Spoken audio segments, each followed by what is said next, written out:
You're listening to the Tomorrow Society podcast. I'm your host, Dan Heaton, and I am the editor of the tomorrowsociety.com and the host of this show. And this is the first episode, so I feel like this is a great point to tell you my story and my background, and also talk about what I'm liking to do for this podcast. That is how I started the very first episode of the Tomorrow Society podcast. It's a little sleepy. I hope you're still awake, but we are here now to complete this project, episode 250, the glorious podcast finale, and it's going to be super fun, so let's dive right in. You're listening to the Tomorrow Society podcast.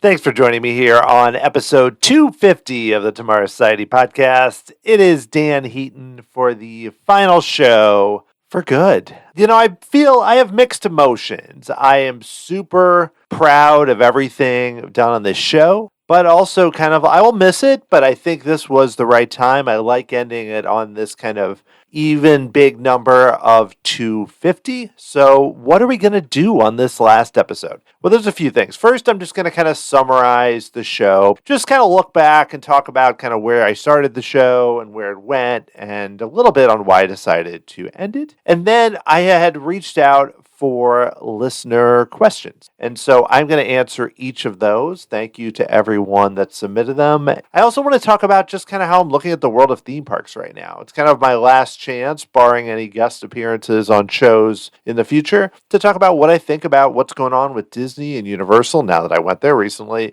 Epic Universe, everything that's coming up, but definitely Disney focus. I've talked a lot about Universal lately. Also going to spend a little time talking about disappointments for the show and not call out anyone in particular. This isn't going to be like a airing of grievances or something. Also, I've put together an audio collection of some of my favorite moments. Too many to mention, but some moments that I really enjoyed on the show as I thought back. And then just put this to bed. Oh, I'm also going to talk about some people that I would have loved to have talked to on the show, Imagineers. So that'll be fun too. Lots to cover, and I promise this will not be a million hours. It's just fun to put a bow on this one here as we start 2025. Well, we're well into January at this point, but kind of digging into what's going to be some new things for me, but also just putting kind of a stamp. How many different metaphors am I going to use here? This one, we're shutting the door. There's just so many different ways you can do it. We're just going to have some fun here and finish it up. Nothing too crazy, kind of in line with the show, but hopefully you'll enjoy looking back at past shows and digging into what's happening right now in the world of theme parks. So let's dive right in. Enough intro. Let's get right to it. Here is episode 250, the podcast finale.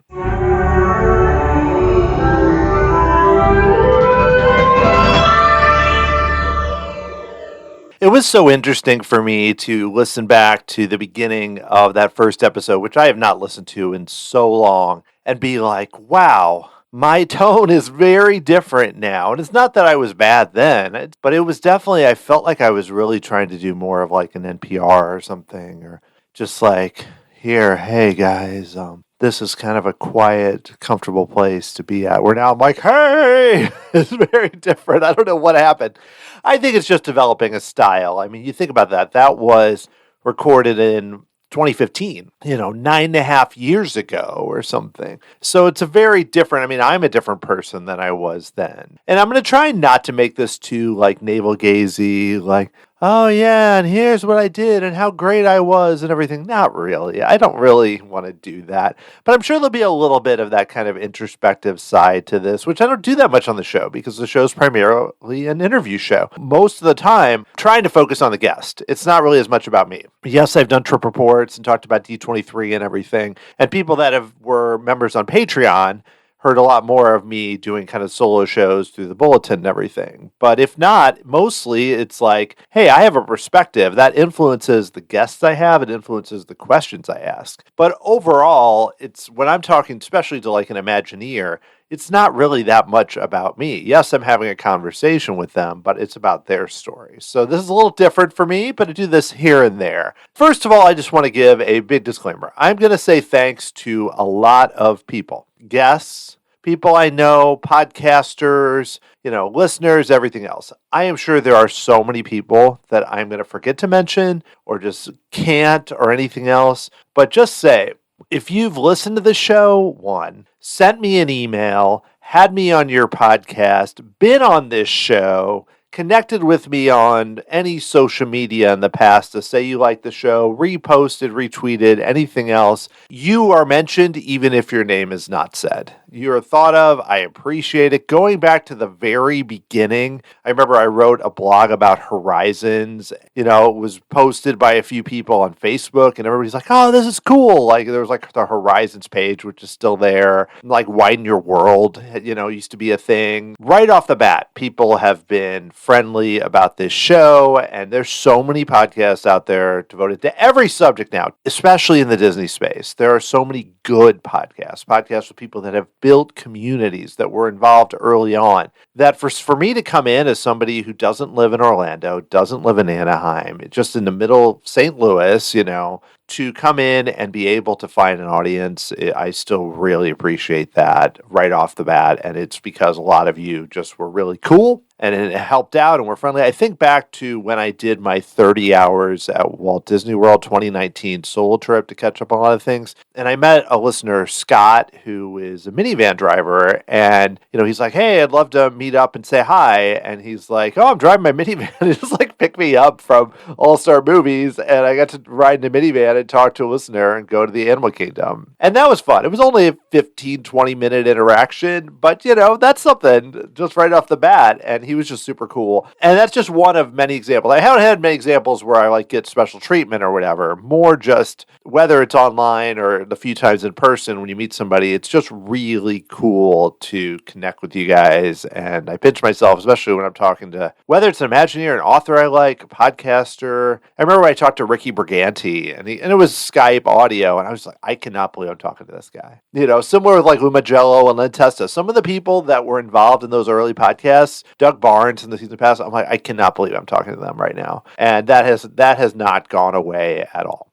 So let's talk a little bit about going back to the history of the show, but kind of the big markers, which to me still kind of are interesting to talk about, especially if you haven't listened since the beginning, which I'm sure a lot of you haven't, based on, unless you went back and, listen to those early episodes. I'm sorry about my tone on some of that, mainly just being a little awkward and sleepy and everything else. But hopefully it's gotten better. But regardless, I still am proud of those shows because I think some of those episodes are really good. Just, I'm still learning how to be a podcaster. Let's talk a bit about the history. So this might be a little repetitive if you've heard some past episodes where I've looked back or Tomorrow City Bulletin and everything else, but I'll try to summarize it. Back in 2015, before that, I've written for various online sites. I have a journalism degree, but I never really worked as a journalist. I was a writer for a travel company, worked at various other companies, healthcare and business roles and all of that. So I've kind of always had kind of a side thing where I did more writing about what I was interested in, kind of as a way to, if my job was kind of boring, to do that. I used to do DVD reviews back in the early days of that, wrote for a bunch of different sites. There were sites called Pop Matters, there's bunch of other, mostly about movies, a little bit about TV. So I started a film blog called Public Transportation Snob, which was a reference to the movie Metropolitan, a Whit Stillman movie. Started that. It's still out there if you want to look at it, ptsnob.com. Started that in the early 2010s and did that a lot for a while, and then it kind of filtered out. And when I was kind of thinking that I didn't really want to do that anymore, I kind of hit it on the end where when I first started that film blogs were still kind of a thing. And then YouTube and Twitter really picked up, and it just wasn't something people looked at as much. And so, kind of like podcasts, I always need to jump on a little bit at the end. Not like I'm trying to search for a trend, more just how it works. So when that started to kind of die off, I also found myself on that site finding excuses to just write about theme parks, whether it was theme park movies or, documentaries or even some straight up theme park posts. So I thought, maybe I could have my own site. I also had written a little bit for Theme Park Insider, writing a few articles about meals we'd had and things like that around that same time.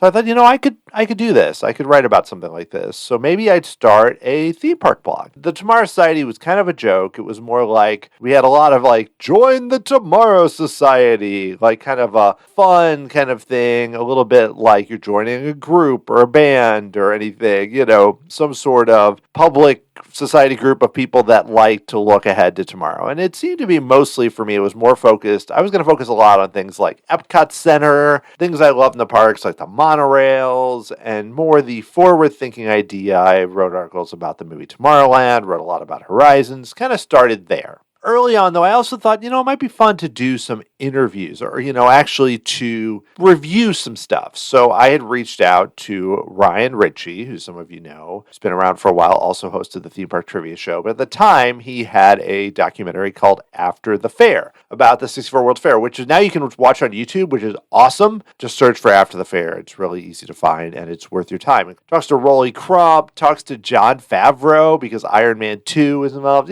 Just really interesting stuff. So I reviewed that, and he's like, hey, if you want to talk or anything or do an interview, and I thought, okay, maybe we could do an interview. He's like, we can record it, because I thought, I'll just send you some questions. I had done that with some film directors in the past, and then I could just post it like an email interview. And so okay, let's record it. So then I thought maybe I can do this as like a podcast or something. So we did it. I thought it went pretty well. And I was like, this might be something. I like talking. It's easier than writing. You can just talk about stuff. So I thought, let's just call it the Tomorrow Society Podcast. Let's see what happens. I didn't really have any grand plan. Okay, so we recorded that. And then there was another author, actually was doing a film first, the documentary Christian Moran, who did another great documentary you can see on YouTube, Great Big Beautiful Tomorrow, about Walt Disney Technology. Had some of the same participants. Really good also. Talked to him. I was like, okay, I've recorded these two. Let me do the intro. I need to actually record the initial podcast. So, and I may have the exact timing of this off, I apologize, but it's something like this. So, okay, let's record an intro podcast. So I recorded that.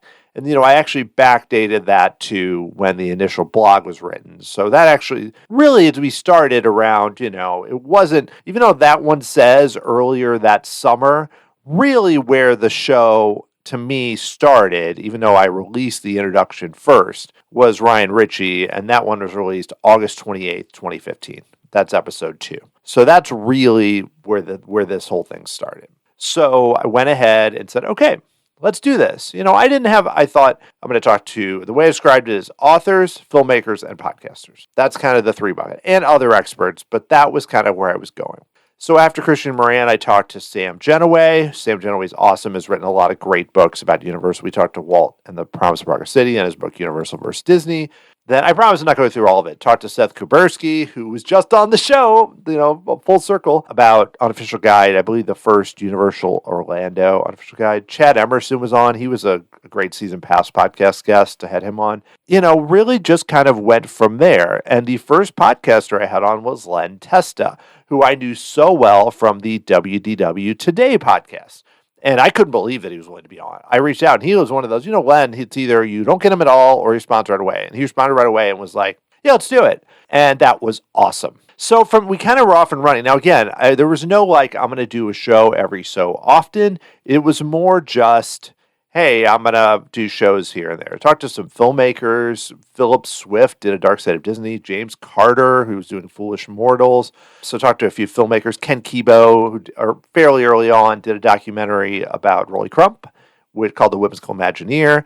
Other podcasters, like I mentioned, Doug Barnes came on and talked to Nate Parrish from Wedway Radio. Later talked to Matt Parrish a little further. AJ from Disney Food Blog, Mike Grallman be our guest. So, some people that were still are well-known, that were well-known in kind of the theme park world. I was just kind of floundering around, just oh, this might be fun. This might be fun. Hey, this person wrote a book. Talked to Aaron Wallace, this guy, Jerry Green, wrote a book about Universal. Sure. Jeff Bam, Haunted Mansion. Just a lot of different books. Talked to a lot of people like that. And then at some point I was like, okay, I've been doing this for a few years. I'm just kind of recording whenever. And so maybe I should actually try to come up with some sort of, I'm going to say every 2 weeks I'm going to do a show. And that was episode 46. I started that with, it was about Toy Story Land. It was a solo show. Said, okay, we're going to do shows. And that was July 2018. So I've been doing this for almost 3 years and finally said, okay, we're going to do a show at least every 2 weeks. And really stuck to that mostly since episode 46. And another big marker for me was the first time I talked to somebody I had heard on another show. I had heard the composer, Bruce Broughton. I thought, that was a really fun interview. He's got a website. I can just send him a note. Maybe he'll be on the show. And he did. I was like, oh my gosh, Bruce was so great. Again, not good sound quality, everything else. He's been on a bunch of shows. He's one that, and the fact that he had a website where I could just reach out, it was to him directly, was great. And then I talked to a few other composers early on, Paul Leonard Morgan, who did the Test Track 2.0. Super cool guy, talking to me from the UK. I think he was my first international guest. Mark Mancina, we talked about Moana's music and a little bit about Alani music. Super cool guy too. All these types of people, I'm not listing these people to be like name dropping. It's more like, I just couldn't believe I got to talk to these people. And that happened when I talked to Steve Alcorn, who was the first technical Imagineer that I spoke with, I believe. And that was episode 43, because he had written the really good book, Building a Better Mouse, about Epcot. And, if I'm not careful, this is going to go on for an hour. So I probably am going to sum this up a little bit and then come back to some of this when I get into my favorite episodes and such. But let me just talk a little more. A big marker, there were two big markers in the 60s. One was talking to Rick Harper, director of Impressions to France, who was so cool. I had randomly found his email address on an old theme park insider post. I don't know why they posted his email address there. That's very strange. And he actually responded, and we got on the phone because he's like, who are you? What? We got on the phone, talked to him, and we had just hit it off. And did a show, ended up doing 2 shows with him. That first show was really cool. And then Peggy Ferris, who I know has now been on other podcasts, been involved with Retro Magic. But at the time, I did not know her, but then I saw articles that she had just retired after 50 years working for Disney. And I was like, I wonder if I could get a hold of her. I'm not even sure if it was LinkedIn or how I did. And she was so good. She was prepared. That was one where I went, okay, I'm starting to see what maybe this show could be. Because Rick was really cool, but he's a filmmaker. I talked to a few other filmmakers, But then talking to Peggy, I was like, she just was really open about her career and everything else. And I thought, maybe there's something else. As I was doing it, I talked to a lot of different podcasters. Tim Grassi was actually as early as episode 19, and then he has been on the show 9 times. And Tim and I just hit it off. I read an article that Tim wrote about Epcot and everything, and I think it was on Mice Chat, and I was like, that guy seems cool. I'll reach out. I think I may have known him from the E-Ticket Report. I'm trying to remember. I wasn't really familiar with Fanboys as much, but E-Ticket Report, I'm trying to remember if he was on that point. But he was super cool and became kind of a guest that I would have on. For a while, it seemed to be almost every 19 episodes. But it ended up being about every year or so, and he was awesome too. So he was another one early on that kind of involved. But focusing on the Imagineers, I was like, okay, I think this is a type of show I can do. It's going to be a bit different. Let's try to focus more on Imagineers. And if you look at that run, another big thing is Rick Harper helped me out and sent me to a bunch of people, including Tom Morris, David Snyder, and Glenn Barker. And there were some others, but all of them were just great. And David Snyder, that's still one of the craziest shows I've ever been on. Awesome guy, so cool, worked on a lot of the computer systems for Disney World. And then you get Glenn Barker, rest in peace, and Joe and Cicero, and just so many others. And I'm going to talk about a lot more of these when I get to kind of talking about favorite episodes and important ones. The show, as it became, really took off around that time. And I think especially with the first Don Carson show, I started adding in, it was kind of on a whim. I had heard people do it, I believe, on Talk Easy, which is Sam Fragoso's show about films and stuff.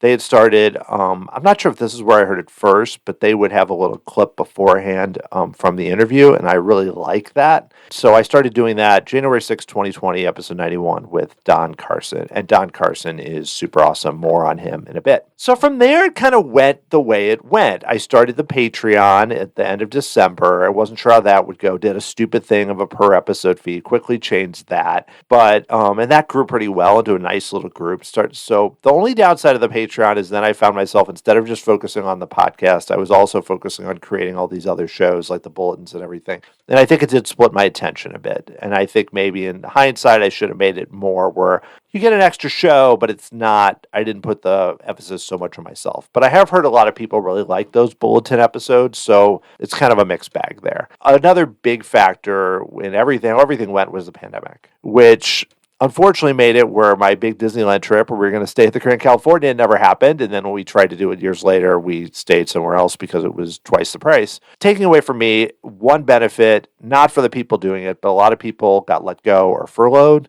or just there were not the guardrails on Imagineers talking that they had from Disney and others. So I had a stretch of time there where I felt like getting to talk to Imagineers was a lot easier. Then you just had a lot of people, some people still working in the industry like Daniel Joseph, who was so good about really pushing internally at Disney to make it happen. Ethan Reed, Jim Clark, so many people that probably couldn't talk with now, someone like Jim, who's now working at Universal, or Josh Shipley or others who at the time were more available and was able to talk with them and just have great interviews, Brandon Clyley, Kevin Lively, so many other, Ray Spencer, really cool people. So that was a big moment. But then when everyone started going back to work, all of a sudden it got, especially starting in 2023, it got much harder to book Imagineers. I don't know if it's just that I had booked a lot of them already and there's only so many that are interested, or just anyone still working was, with a few exceptions like Eric Baker and Daniel Joseph again, was just impossible. Really, really hard to talk with people.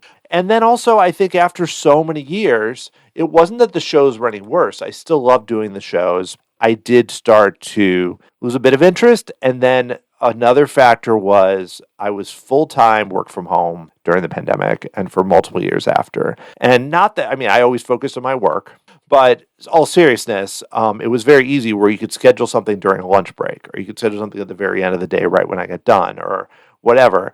And when you narrow it down where now it's hybrid and I'm going in a lot more to the office, those days are just really hard to do. And then the rare work from home days, which are less frequent, it's not that I couldn't schedule the shows.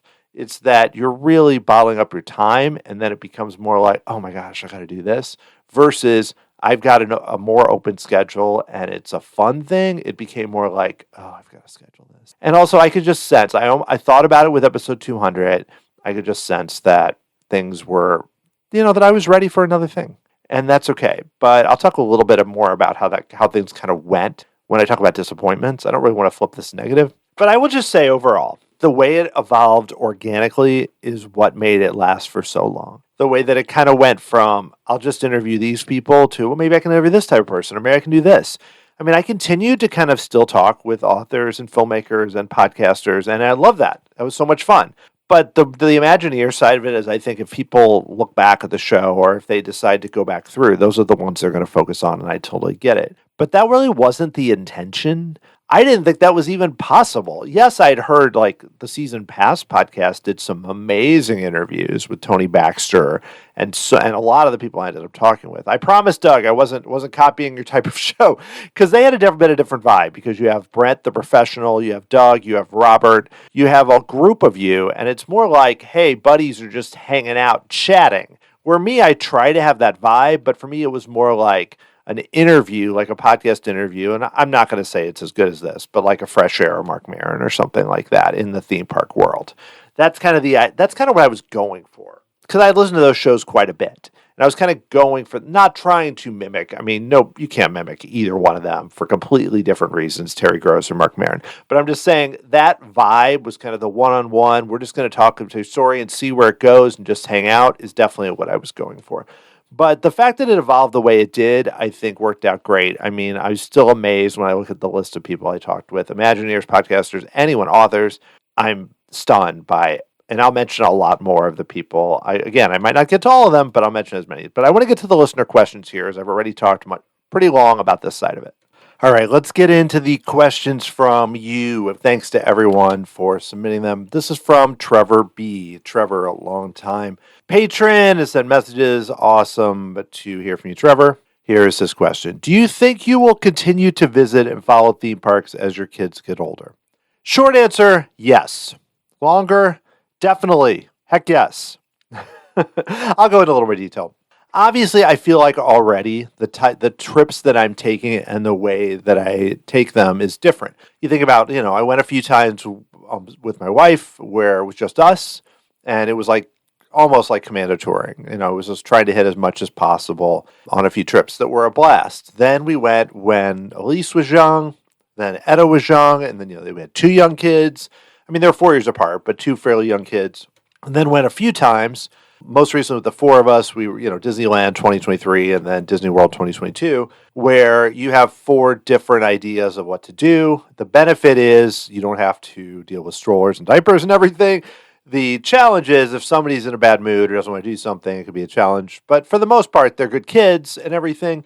But it's changed. And then the most recent times this year, where it was just me and Etta, and those have been fun. And I'm sure there's going to be various different, think about it. Elise and I went to Lost Island, and then Etta and I went to Silver Dollar City. And, I know Aaron and I will go places too. So it's not like it's going to be different, all of us maybe, sometimes one of us, the other ones maybe solo, everything else. I say all that to say that my theme park interest has not waned. It's just evolved. It's actually stronger probably than it was even when I started this show, when I was more, I just go to Disney World. Yes, I wanted to go to Disneyland and had done that. And went to like local parks and everything else. We went to Holiday World when the kids were young. That was fun. Had done Silver Dollar City and stuff.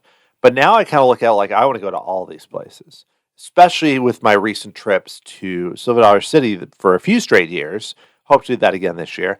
Kings Island, which was awesome. That makes me want to go there again. And there's just so many other places. I talked to Mary Kwiatkowski about Busch Gardens Williamsburg 3 times on the show. Various elements, including Pantheon, their coaster and everything, have still only been there when I was a kid. I'm not that there's an adult, so still want to do that. The thing about it is yes, I want to travel and see other parts of the world. I don't want to just do theme parks, but also I want to go to Germany and see Europa Park. That's something I want to do. They keep talking about this on the Inverted Creative podcast, which is a new show you should check out with Alice and Jen and Bryant, that Jen and them, they keep going there. And it's like, oh my gosh, it looks incredible. I watch a lot of Coaster Studios, and they've been doing these series. That's Taylor Bybee and Sarah. Taylor was on the show to talk about his documentary, This Is How We Roll. And I really like their channel, and I think that they do these series coasting through Europe, and you see all these parks.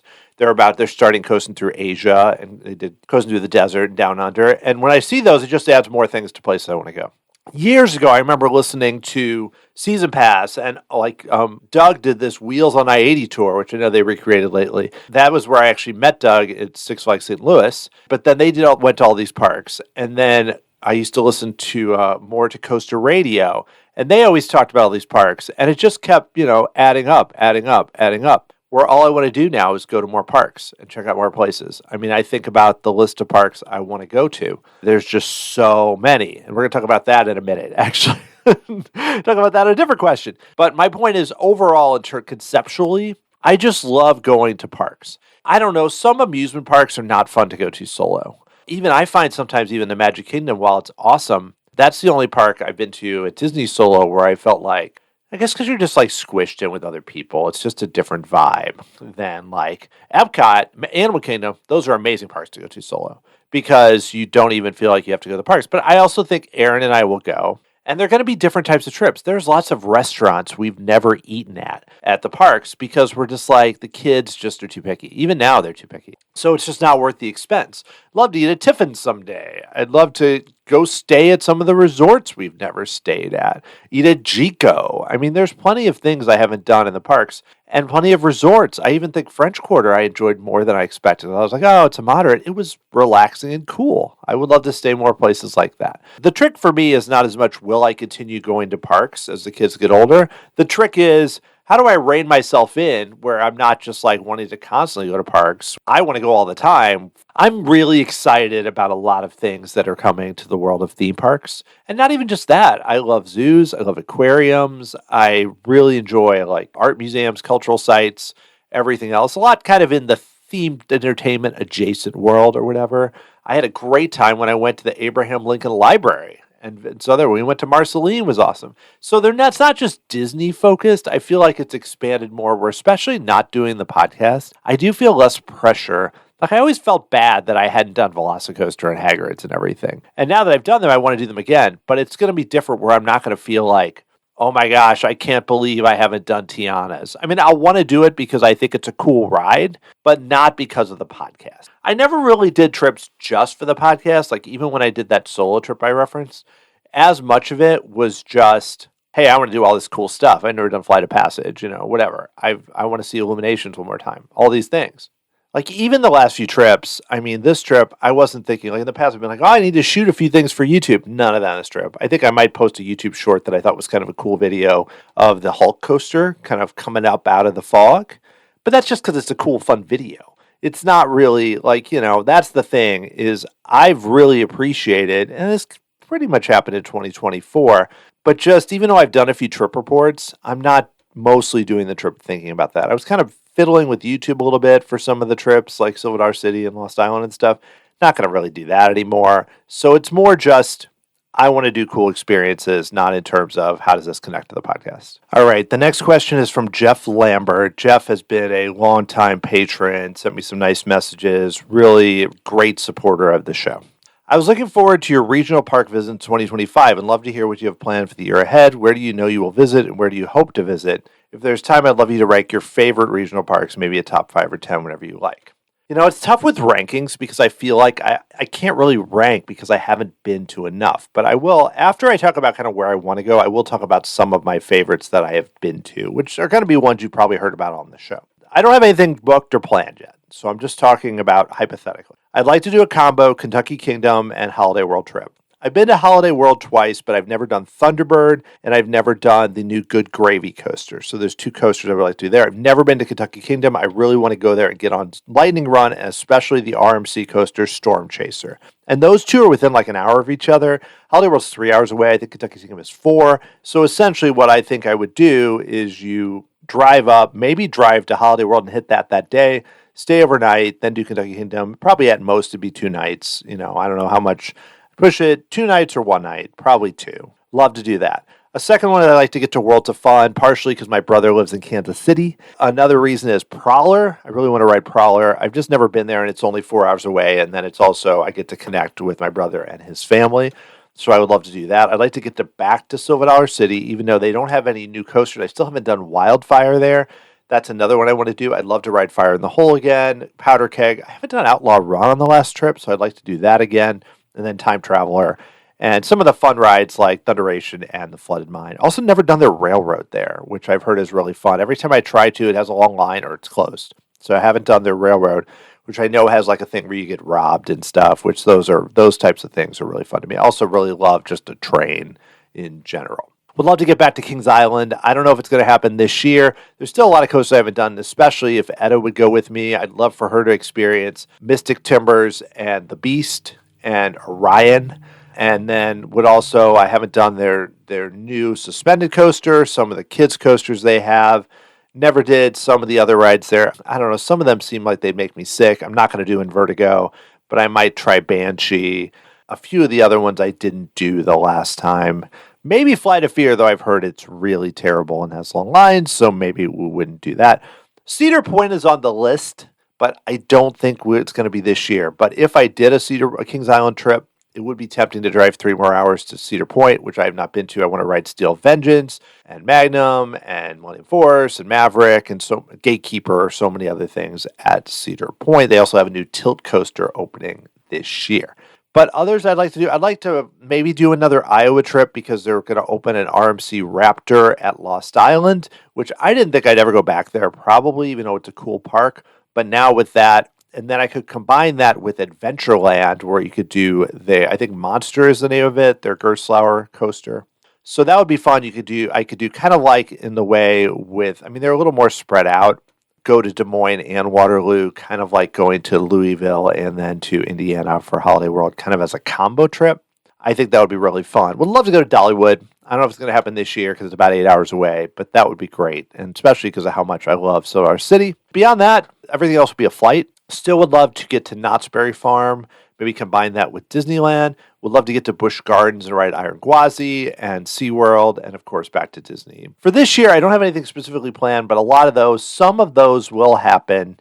It's just what, when and where. So in terms of favorite regional parks, I'm going to knock out, it's not a favorite, but I've spent the most time in my life at Six Flags St. Louis.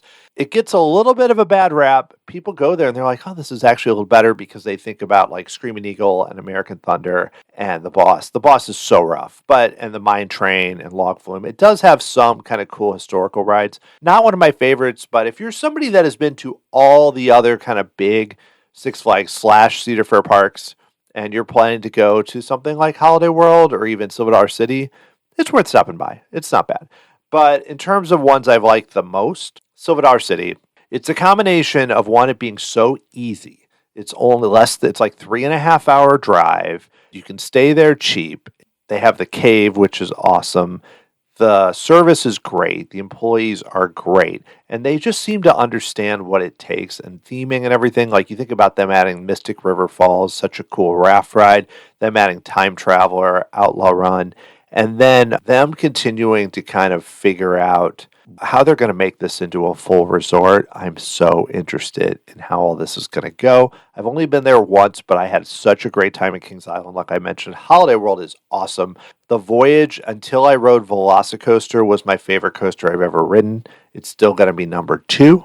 And I need to update those rankings. I will do that. So that's another big one. Raven's cool. Legend's great. And I haven't even ridden, like I said, all their coasters, but also just like the free soda and free sunscreen and just feeling very family focused. It's a great one to visit. So I've really enjoyed that too. That's the big ones there. I mean, I've been to Six Flags Great America. I thought it had some good coasters. Love Raging Bull and Max Forest and stuff. But it's, I wouldn't say it's one of my favorites. It's still a Six Flags park. And then Lost Island, I just went to. So there's a lot I still need to get to. So I wouldn't say I'm such an expert on regional parks at this point. There's so many I want to get to. So hopefully that answers your question, Jeff. And now we're going to talk a little more podcast-based here on this one from Anna Hooker. And the question is, I'd love to hear about what were your favorite episodes to record, where you were in the most, and something that really surprised you. So let's talk first about my favorite episodes to record.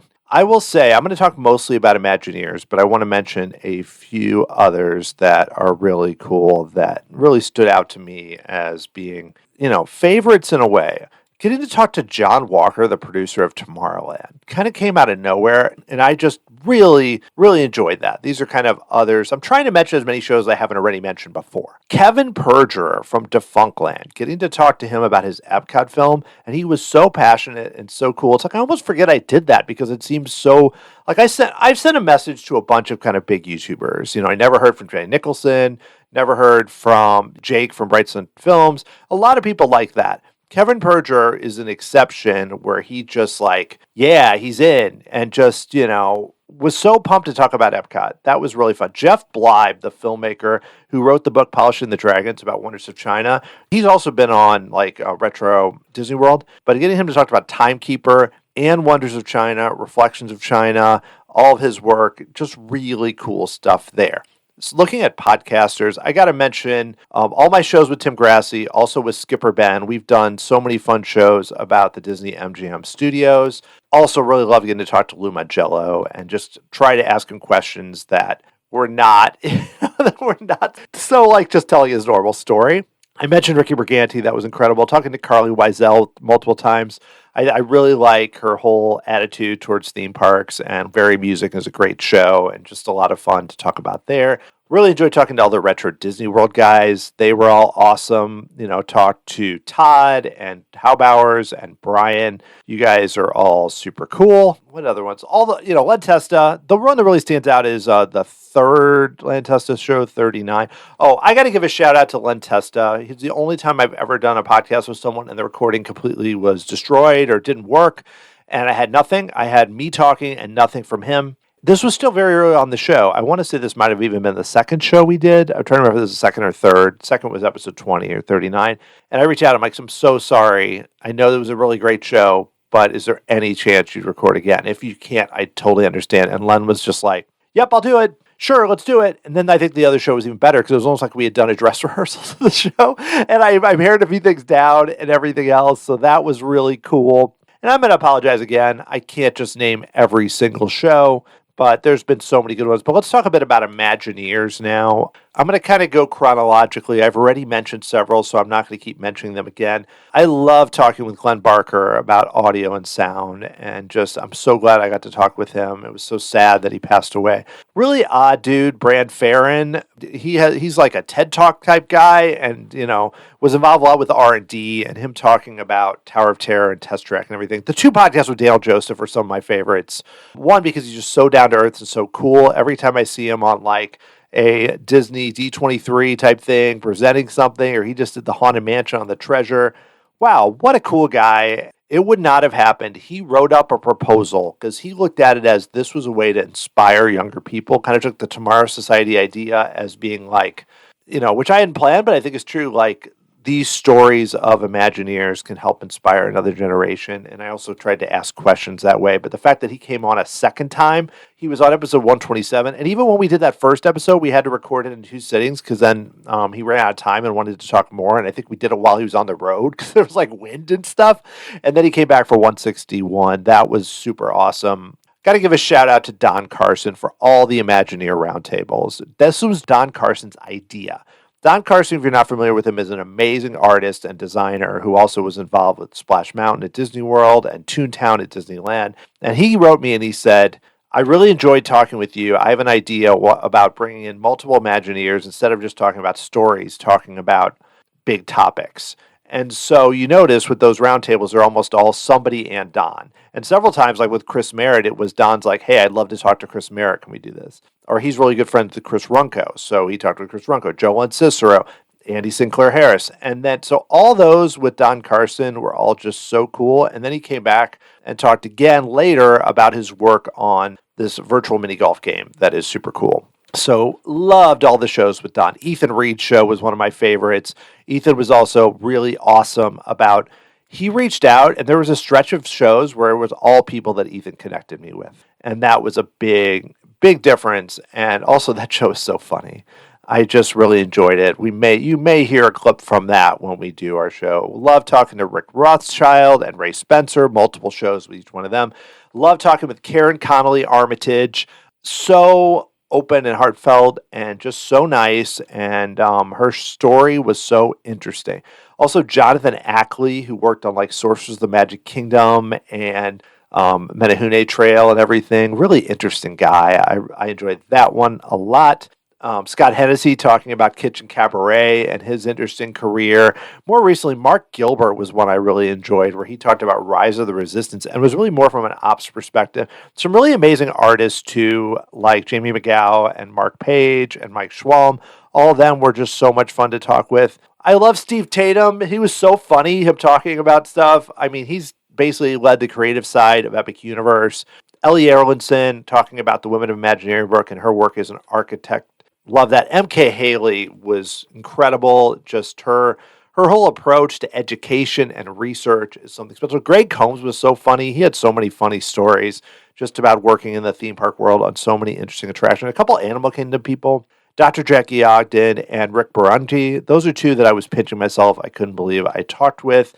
Susan Bonds was really cool. Talk with her about Indiana Jones and Mission Space. Davey Fighton was so funny, and so many great stories about working on Epcot and on ride systems and programming. I'll finish off just with a few recent ones. Joe Garlington was really cool. Eric Baker talking about Wizarding World of Harry Potter and Galaxy's Edge. Trevor Bryant on Horizons and Test Track. Bob Holland on the cruise ship. I'm basically just naming every show. So many other, and a couple of these other ones I'm not going to mention because I'm going to play a clip from, though I have mentioned already several that did that. Just so cool. So many cool people. So that's that part of it. I know that was very long. And I apologize. There's basically every show I've enjoyed. What did I learn from it? I think really The thing I've learned the most has been beyond the podcast. It's like in my work or in just when I have to talk to anyone, is that having to do set up these interviews, do these interviews has, I would hope, made me a bit of a better listener and also being able to present something. Like when I used to get very nervous with work when I had to do like a call where I had to explain something. And now I feel like doing this has made me be very succinct. Not always. I'm not perfect. I'm still learning. But I think doing the podcast has had a secondary effect of just making me better a communicator in other ways. And then what surprised me, really just the people that were willing to come on this show. Going back to Len Testa early on, the people that were willing to take time and then return. People, even I mentioned Carly Wiesel was on 3 times. Lou Magello's been on 3 times. Just a lot of people that even I mentioned that Taylor was on the show from Coaster Studios, and he came on, he didn't never heard of this show. Just a lot of people that returned. I mean, how many times have like Tim and Ben been on, or just like I mentioned, Kevin Perjurer. Got to talk to Martin Smith, talked to the director of Class Action Park, Seth Borges. Leslie Iwerks came on the show. Now, granted, it was a very short show because her time was kind of messed up, but even that was super special. Russell Brower, Ron Fish, some super cool composers. Just the fact that so many people came on this show and were so willing to be like, yeah, I'll come on your podcast. Every once in a while somebody would say, yeah, I know your podcast. Like Morgan Lee Richardson, who was awesome, said, some of my friends have been on. Things like that. But then others just willing to come on. Joel and Cicero coming on so many times. I mean, just guys who were way up there. People that were very high up at Disney or in their field, whatever it is. Being willing to spend time and talk about on this little show is something that I'll always really appreciate. All right, here's a question from Ken Cabot. Now that your show has run its course, what Disney-related podcasts will you listen to going forward? Now, I've been a podcast listener going back to the very early days. I think like 2004, when I discovered Inside the Magic, one of the first few episodes of Inside the Magic. Speaking of Ricky and Skipper Ben.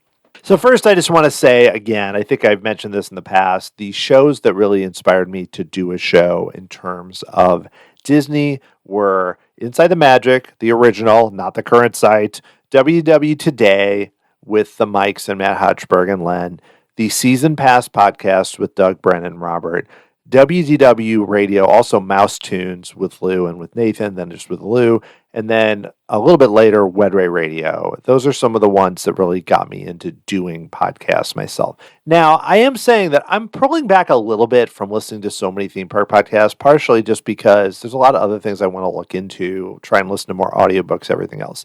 So I wouldn't say that all of these I listen to every single episode, but these are ones that I've enjoyed in the past, or still enjoy, and that are still doing shows that I think you can't really go wrong listening to. Some are very obvious.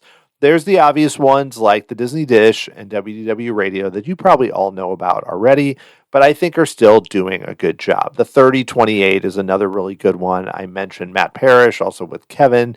Very amusing. I've mentioned Carly still doing a great job. Notably Disney, Brett Nachman has been on my show. He's had me on his show a bunch of time. If you're kind of looking for interview shows, kind of like what I do, not the same. I feel like Brett is super smart and asks really intelligent questions and knows more about kind of the music side and some of the more, he's an academic, so that side of it. His show is great. Speaking of books, Book of the Mouse Club is another good one with Emily and Courtney, who were on my show, had me on their show. They do a great job talking about books and interviewing authors. I wanted to mention the Skull Rock podcast that Dave Bosser does, because they interview, sometimes they do like 5 parts with one animator. They talk to Imagineers. We've had some crossover. Dave's been on this show. They do awesome. I mentioned Retro Disney World. Those guys are still plugging away. Want to get to one of their events. If you have not listened to them, go back to early shows, especially you can zone in on when they really dive into attractions. And they also did some really cool stuff on YouTube with Horizons and Journey to Imagination. And Roped Up Radio, really like that, though it sounds like Derek isn't on the show anymore, but Doug and Derek, very funny show. They were really funny when they had me on their show and then on this one.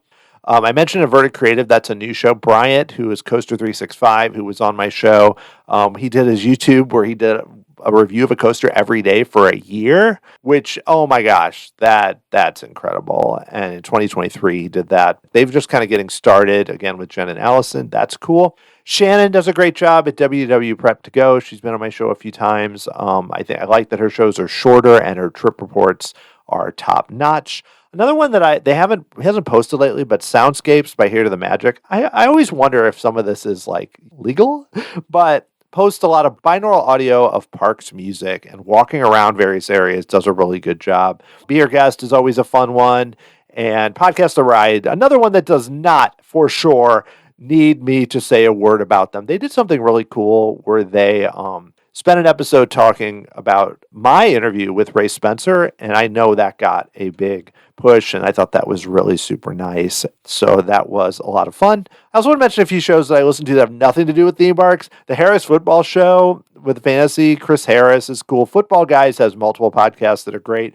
If you're into the Cardinals, Seeing Red is great with Bernie Miklasz and Will Leach, and then the Best Podcast in Baseball with Derek Gould is cool. The Ready State is great for fitness. It's from a husband and wife who wrote the book Built to Move. Unfiltered Waters, if you're into swimming, is great with Missy Franklin and Katie Hoff. They have some really great interviews. Love their interviews recently with Reagan Smith and Gretchen Walsh.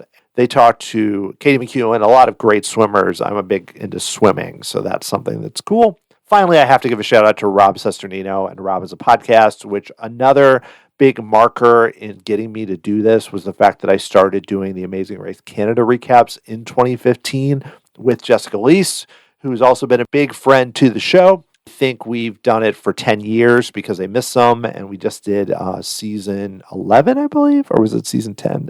We just keep doing it every summer. Amazing Race Canada. If you like Amazing Race, it's worth looking into. If you can't figure out how to find it, there are ways to do so with a VPN. Pretty easy to do.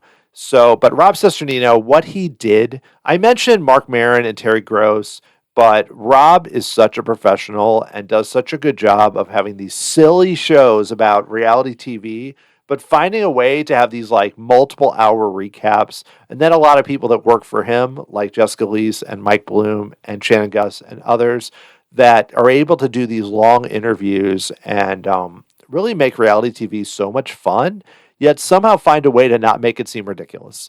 And it's sometimes hard.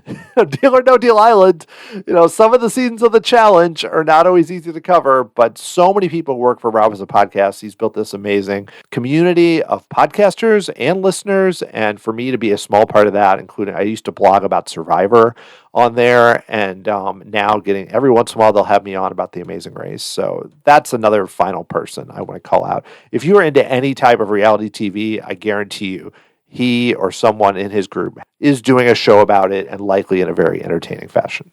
Also wanted to take this opportunity to say thanks to everyone who's had me on their show. I'm going to list the podcasts that I believe are the ones that I've been on, but I am sure I forgot someone, so I'm going to apologize right now to the podcaster or podcasters that I forgot to mention here. I mentioned Brett, notably Disney. I've been on these trivia shows, which are so intimidating that scared me. And, somehow I had a really good partner and we made it. And we were in like the finals. And I was like, how did I even end up here? But our semifinals, I forget. But it was super fun just because I don't know Disney movies as well as the theme parks. Should also mention being on the theme park trivia show that Ryan Ritchie did on YouTube against Tim Grassi. It did not go so well for me. I want to mention Book of the Mouse Club. Again, we talked about Treasure Island with Courtney and Emily. Check out their show. Nate had me on Wedway Radio to talk about Epcot, which was super cool. Rope Drop Radio, we talked all about Epcot. That was super fun too. I was on a show, Boardwalk Talk, I believe is what it was called, to talk about Epcot, and that was super fun. The Mad Chatters had me do one where we did Amazing Race ideas related to Disney attractions. That was a really fun show. Beyond the Mouse, we talked all about Tomorrowland. They're a fun show based out of Springfield, Illinois. All the hosts did not like it as much as I did, I will say. And Music Behind the Magic. We talked about a bunch of Disney music and everything. That was more recent. That's a new show. And of course, Marty Called. Have to mention that. We did several drafts. We did recently original attraction music. We did animatronics, and who knows, maybe I'll show up on there again sometime. Also, when I do film podcasts, I mean, I've been on quite a few of them actually before I ever did Tomorrow's Society. One that really helped me figure out how to podcast was called the Lambcast, which was a show where there's film bloggers. We get on to talk about anything. It's still running, but I was on a bunch of those. Also, the Forgotten Filmcast, where Todd talks about kind of little-known films. That was super fun to talk about. And he did a show called Walt Sent Me with Kristen Lopez, and then I was on some of those. And then the Matinee Cast. There's a bunch of film podcasts, some that I'm not remembering. It's a lot that no longer are there, but I want to say a shout-out to all the film bloggers and film guys who are out there, and girls, because it's just really fun community there too. So it's been awesome. And going forward, if you do a podcast and you think I'd love to talk to Dan, hey, I've got more time now. No, I'm always willing to come on shows within reason. I'm not going to come for a 4-hour podcast, unless you really give me a lot of advance notice. But I would love to come on and talk about any topics related to theme parks. It doesn't have to be Epcot, just what's happening in the world now, anything. It's super fun. I just love chatting about the parks.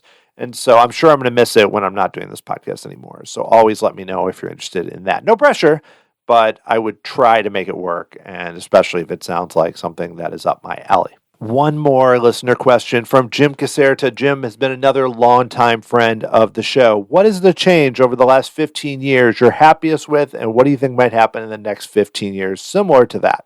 Wow, I really should have thought about this more, Jim, before I just decided to record. There's several. I would say I'm going to go 15 years is 2010. So I'm going to think back to what's happened in the past 15 years at the parks. So in terms of Walt Disney World, in terms of attractions, I'm going to say Pandora, the World of Avatar. I think it's not only about Na'vi River Journey and Flight of Passage. It's also just about that whole area. And I would have said Rivers of Light, but that, of course, didn't last. But everything they did with the Animal Kingdom, I think is a home run. We'll see what they do with the new changes. But I just think that is one of the most impressive areas in the parks for Disney and Walt Disney World. I mean, I'm impressed by Galaxy's Edge and Rise of the Resistance, but I still think that there's more that could be done there. Two, I've been really impressed by Universal. I said it was going to focus more on Disney, but just what they've done with Wizarding World of Harry Potter, which obviously has been one of the biggest things in the past 15 years that has happened. It's changed the landscape entirely. I think Pandora, the World of Avatar, does not happen without the Wizarding World. Galaxy's Edge does not happen the same way it is. Avengers Campus, everything else, Cars Land. Cars Land would have happened because that was 2012. But still, these big Villains Land does not happen without the Wizarding World. These big lands. If Universal had not hit a home run with Hogsmeade, one, we wouldn't have Diagon Alley and whatever's coming. Who knows? I don't think we'd ever even have Epic Universe. It was so important. And yes, I may grumble that the Forbidden Journey, especially in Orlando, is rough now. I still think that ride and the entire Hogwarts experience really showed what was possible. And there is a line from that to Rise of the Resistance or to many other top-notch, even the queue for the so-so Mario Kart ride is connected. Another thing is I just really appreciate that roller coasters have become so much smoother and able to be handled by more people. I think about a lot of the coasters that were opening in the early 2000s and the 90s with the Steel Coaster Wars, and it was more like adrenaline, extreme, full on, how many flips, how many inversions, how crazy can this be? What can you put your body through? Can you handle this? It never really happened with Disney, and now we're seeing these attractions like Hagrid's and Guardians of the Galaxy, and even the Velocicoaster, which is extreme, but in an entirely different way. Intamin, I mean, come on, and then what we've seen with RMC in various places. I think that has really changed the game for roller coasters, where I think you can really have these themed coasters that are thrilling through launches and everything, but they can also be smooth. Not everyone's going to be able to ride them, but more people could ride them. And I think this is a really positive change for the industry, is that, yes, especially a lot of the regional parks are still like tallest, fastest, everything else. But especially with Disney and Universal and some other parks, they're really looking for something different. What's going to happen in the next 15 years? I think Epic Universe is going to put us on the path, and Epic Universe's response. Like, how big does it get? And then what Disney is doing in the next 3 to 4 or 5 years. How big do they go with Villains Land and Cars Land and Monsters Inc. and everything? And then the Avengers rides, if they ever happen in our lifetime. What is going to happen from there? Because we are already hitting the point. You're seeing it where attendance is a bit down, where if the economy's not that great, egg prices are high, whatnot, that these parks are creating these amazing attractions. You can only charge so much. You can spend as much. You can spend $300 million on Guardians or whatever. I think it was more than that. But there is a point where the guest will love it. But if it's so expensive and so cost prohibitive, there's too much other competition. And I think just the rise of competition, I'm not just talking about from other theme park vendors, I'm talking about from unique installations, from home, from streaming getting better, and from cost of everything going up. Airfare is a pain. Costs just keep going higher. I mean, we're still only 3-ish, if that, years from, like, you think about 3 years ago was the Omicron outbreak for the pandemic. So it feels far away, but it's not that far away. So we're still kind of in that adjusting post-pandemic. And I would even say, I mean, COVID's still out there, but you know what I mean. So now, as we look ahead, 2025 for Disney is a bit slower, but as it ramps up, by 27, 28, they're going to have a stretch where kind of like Universal has had with Hagrid's Velocicoaster, everything else, and then with Epic Universe and all the hotels they're opening and all that. Disney's not going to open more hotels, but they're going to have a stretch where they're kind of responding. And so this isn't really 15 years, because 15 years would put us to 2040. But I think the path, because, these theme park vendors, they plan multiple years out. So the path they're going to take is going to be set by how big. Because I have a little, Epic Universe could be incredible and it's going to have a huge push. But again, this is something that I talked about recently on a few recent shows, like with Seth. Will it hit, it's going to still have to grow. Not everyone is going to go in June. I mean, a lot will. The locals will flood it.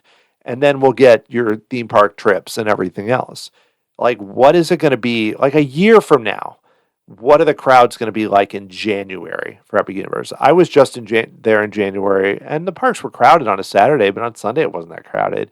And from what I've heard, Disney was even less crowded over some of this time. I mean, they had the marathon weekend, but overall, both of them had soft summers. Was that just kind of where things were in 2024? And will it ramp up? But people were just waiting for Epic Universe. But a lot of casual people are not that in tune with what's opening and planning. So as these vendors continue to open new things and raise prices, which they're set to do, will they have to shift back to more of a model of discounts and buy 3 days, get 2 free or whatnot, or, these massive hotel discounts, which we're already seeing at Disney, especially as a way to kind of combat Epic Universe, which doesn't totally do it. How's that going to go? And then as we look forward, because he did say 15 years, not 3, Universal, if it does okay, will likely continue to expand that park. They'll likely continue. We see Rip Ride Rocket closing. They're going to do something there. They're doing things in Hollywood. Also, how is the Six Flags Cedar Fair merger going to go? This year was kind of painful for a lot of people, losing King to Ka, losing so many coasters without any warning, and continuing, it seems like, to lose. They're not closing. People speculated they might close parks. We haven't really seen parks close. We're seeing big, unreliable rides close. Will that continue? How is that? Because, I kind of looked at that they could be like a player and really push. But if they are instead becoming more of a profit center where they cut coasters that are unreliable they cut 3 coasters and bring in 1 new one, or they even had disasters like, Great Adventure Coaster not open. A lot of coasters that were supposed to open didn't open. So what's the Universal Texas Resort going to lead to? What's the Las Vegas Halloween Horror Nights going to lead to? What are some of these individual places going to be? So there's a lot of questions. I hate to speculate too far out because so much is going to depend on it. But like if you fast forwarded right now to like 2030 and we have Villains Land, we have Cars Land, we have Monsters, we got the Muppets and Rock and Roller Coaster, we've got Something happening with imagination. I don't know. I mean, I'm trying to think, new test track. We've had some updates. We've got a different smugglers run, all these elements. What's it going to be? And also, what's the rest of the landscape like? What's going to happen? I mean, I promised myself I was not going to be political, but I'm just saying what's going to happen in the next 4 years with decisions by the new administration? How will that not how will that impact Disney or how will that impact Universal, but how will that impact the economy? How will that impact everything? And then what about just tech companies and streaming getting more expensive and everything else? There are unknown things that will be a big factor in life in 2031, 2035 that we don't know anything about right now. What's AI going to do? All these things. These all seem like they're not related to theme parks, but they sort of relate. I have one more question. I thought the last one was the final one, but I received another one from Tom Luft, who's been a longtime listener, friend of the show. Love hearing about his trips. He emails me about that, and I get jealous. But seriously, Tom, thanks so much for the question and for being an awesome supporter of the Tomorrow Society podcast. Here is Tom's question. I would like to know what you will miss the most and least about doing the podcast. As far as the most, there's a few different elements. One of them is just getting to connect with so many cool people. Even when I'm like, oh, so busy and trying to find time and stressed out or whatever, when I actually hit record and talk to somebody, or even before that, the chatting before and after is sometimes as fun as the actual recording, but just getting to talk to these cool people who I never would get to talk with and to hear their stories. So many fun Imagineers and authors, podcasters, filmmakers, everyone, basically anyone that I've talked with on the show. And then also a lot of you, the listeners, whether it's just a quick message on social media or an email or the few times I met someone in person. That's been really fun. And then from there, kind of getting to connect with other podcasters and content creators and everything else. All that I will miss. And I mean, I'm still going to be out there on social media a little bit. I am trying to pull myself back a lot from social media and just spend more time doing things, but I'll be around. So I'll have that. It's just going to be different, obviously. When you have the podcast, you're going to go a lot deeper with people than you do in a quick connection or quick conversation there. So I'll miss all that. I also miss the idea of kind of having a creative project, like having something where it's like, my brain, when I'm bored or in line or in the car commuting or whatever, I can think about, wow, I'm going to do this or get excited or like, oh, I'm swimming. I swim a lot and swimming's great exercise, kind of boring at times. So at times I'll just start thinking about stuff and I would think about, oh, I'm going to ask this to this person or I should reach out to this person. So I'll miss all that too because I do enjoy doing it. Even right to the end, the podcast interviews and kind of the process, the prep, sometimes listening to other shows or reading books or whatever to prep for the show, I always enjoyed that. I'm kind of an over preparer. I would write so many questions, and a lot of times all I really needed to do was kind of be like, yeah, so tell me about your background, and then we just kind of roll from there. But I always would prep so much for the shows, and I enjoyed that to a point. Now, on the flip side, I will say I don't miss the scheduling. It's tricky when somebody will be like, just tell me when you're available and you send some dates and they might work or they might not or they have to be changed. And it's as much too trying to plan ahead that way because I would always try and be flexible with it. And I have to think ahead, like, am I going to be available at this time on this day or whatever else? I never really had an issue where I had to move something at the last minute or anything. I have had cases where guests just didn't show up, and a few times it's because they had a last minute thing, or they got their wires crossed about what day it was, or somehow the invite didn't come through. That's happened, but pretty much they've all been really cool about just okay, let's reschedule and all that, and then it ended up working out. But kind of the logistics of it, like for example, I do the Amazing Race Canada podcast where I have a co-host. And we just say, hey, what time do we want to do it? We usually do it around the same time each week. A few times, maybe somebody's out of town, they find a sub. It's really easy. Having a co-host in that way is super easy. Doing an interview show where you're constantly always the pressure or, I would have a time where I get a bunch of good guests in a row and I'd have it planned out. And I never really was great at planning. I'd go, great, now I don't have to schedule anything for a while. And then all of a sudden I'd have no guests. Or I'd have it lined up where I thought these two people are going to come through. They'd say, yeah, I'm willing to do it. And then you'd say, great, here's some dates, and you never hear back. That side of it is more challenging. I think it's the biggest thing is just the acquisition of guests and then having people that disappear. No offense to anyone in particular. I totally get it. But the most challenging to emotionally or just with trying to set up a show is to have somebody say, sounds great, I'll do it. Let's do it in the next few weeks or whatever, and then never reply again.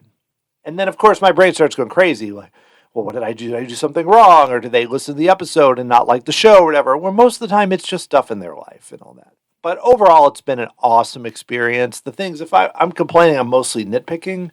I'd say that, 85-90% of it has been amazing. And that's a pretty good hit rate for any type of project or any type of work that you do. So it's been awesome. Thanks, Tom, for your question.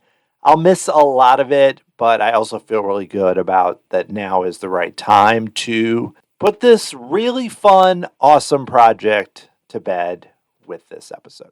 So before I kind of dig into disappointments for the show, I'm going to talk about that in a minute.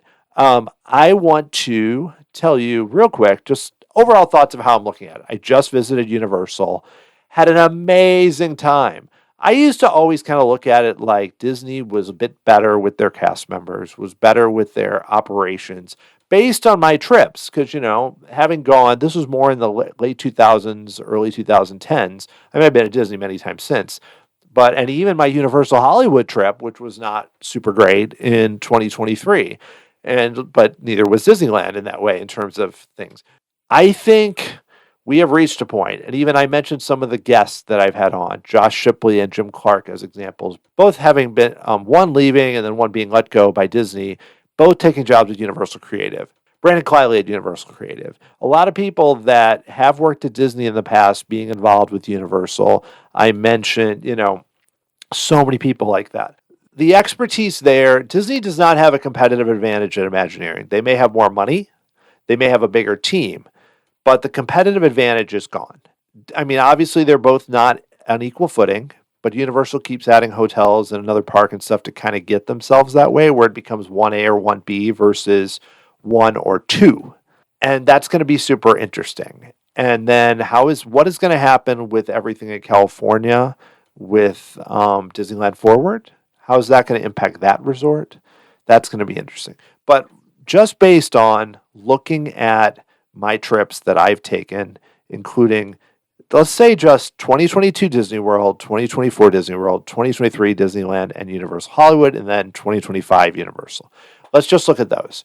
And I'll say that there are elements of a Disney trip, like seeing Happily Ever After, or Living with the Land, or, walking through the animal kingdom that Universal can't currently recreate. But Disney doesn't have a Velocicoaster. I know Guardians is great and Tron is great, but they don't have that. Again, giving the caveat that I've given before, Disney doesn't have Harry Potter. Disney doesn't have Nintendo. But Disney has their own strength. How much can my love for Pirates and Haunted Mansion and Spaceship Earth and, the land and all these elements compare to just a high-tech, supercharged, incredible ride? And they're always incredible. Bourne's Spectacular, incredible. Hagrid's is great. So you look at it, and that's where it becomes as much about the guest experience and investment. They're both investing a ton of money. The cost to go to both parks is not that different. Yes, you have little tweaks, and Disney's hotels are a bit more, but Universal's in this way is more, and food's about the same. The costs are about the same. So then it becomes, what can you deliver for that high cost on the guest experience? We had a great trip at Disney World in March. You spent $300 on Genie Plus, an individual lightning lane in 3 days. Hotel was a good price, but had a great trip, lucked out with crowds. Universal, we were only there 2 days, spent about $300, but on a one-day express pass, used that to the fullest. It was super easy. just 2 days, did everything, kind of exhausting. A few things I didn't like, but many, many things I liked. And then you have all the regional players. So to me, I'm going to be very interested as someone who's not podcasting, just kind of watching it. One, I think part of approaching these trips is the mentality. Both of them have so much to offer that's so great. And just how do I come in approaching them and what do I enjoy? But it's going to be kind of from an industry perspective. Epic Universe, like I mentioned, is really the tipping point. And if it doesn't get big crowds, it doesn't mean that it's a failure. It can get big crowds in a few years. But the fact that Universal, through the pandemic, gambled and kept constructing and everything else and is going to open this in May, brace yourself. It's going to be a really fun time. I want to give a big thanks again for all the great questions. It really kind of set the stage where instead of me just rambling about the show, I could focus in and really talk about some specific issues that it's going to be a fun time. That's why I get a little, if you only like Disney and don't like Universal, or only like Universal and you love just dunking on Disney, that's cool. Let me just tell you that both are going to deliver some amazing attractions. Disney's had some issues with reliability. I hope they're focusing on that with things like retracking Big Thunder, which was not one of the biggest issues, but they need to really focus on some things breaking down. I just listened to Tim's trip report on Marty Called about all the things breaking down. We did not experience that at Universal, but their rides are newer. So, it's going to be interesting to see how this all goes. Okay, so I did say I was going to talk briefly about disappointments, and I am going to set a timer for myself because what I don't want to do is get too down on this. So I'm going to spend 7 minutes, is the max, talking about things from the Tomorrow Society podcast that have disappointed me. And again, I'll edit it a bit, so it might not be exactly 7, but around 7 minutes. Let's start the timer now. Okay, really overall, no disappointments, but I will say that here's kind of the life of a podcaster in a way. You start a show and you're like, I don't know if anybody's going to listen to this. And then people listen and you go, oh my gosh, this is incredible. Now, okay, I want to get guests that people listen to. And then you have a show and you go, that was amazing. And you don't get as many listeners. And I try to be somebody that's like, I don't care how many downloads they get or listen or whatever, but I will admit that I am somebody that is probably too focused on that. Not from a business profit perspective, from a validation. And it's not as much about numbers. It's more like, did people send me a comment? Did somebody repost it? Did anything else? For me, it's always been a little disappointing to release a show. And this is the life of any podcaster or any person who creates anything. To release a show that I think is really great and hear nothing back. And that's where it can be a challenge where it's a little disappointing sometimes to think one is really good. Or I had this guest who did such a great job and was so much fun. But the point should be that regardless of whether or not people respond or whatever, that it was a great interview because I enjoyed it and the guest enjoyed it. And that's what my focus has been in theory, but it doesn't always work that way. So that sometimes has been disappointing.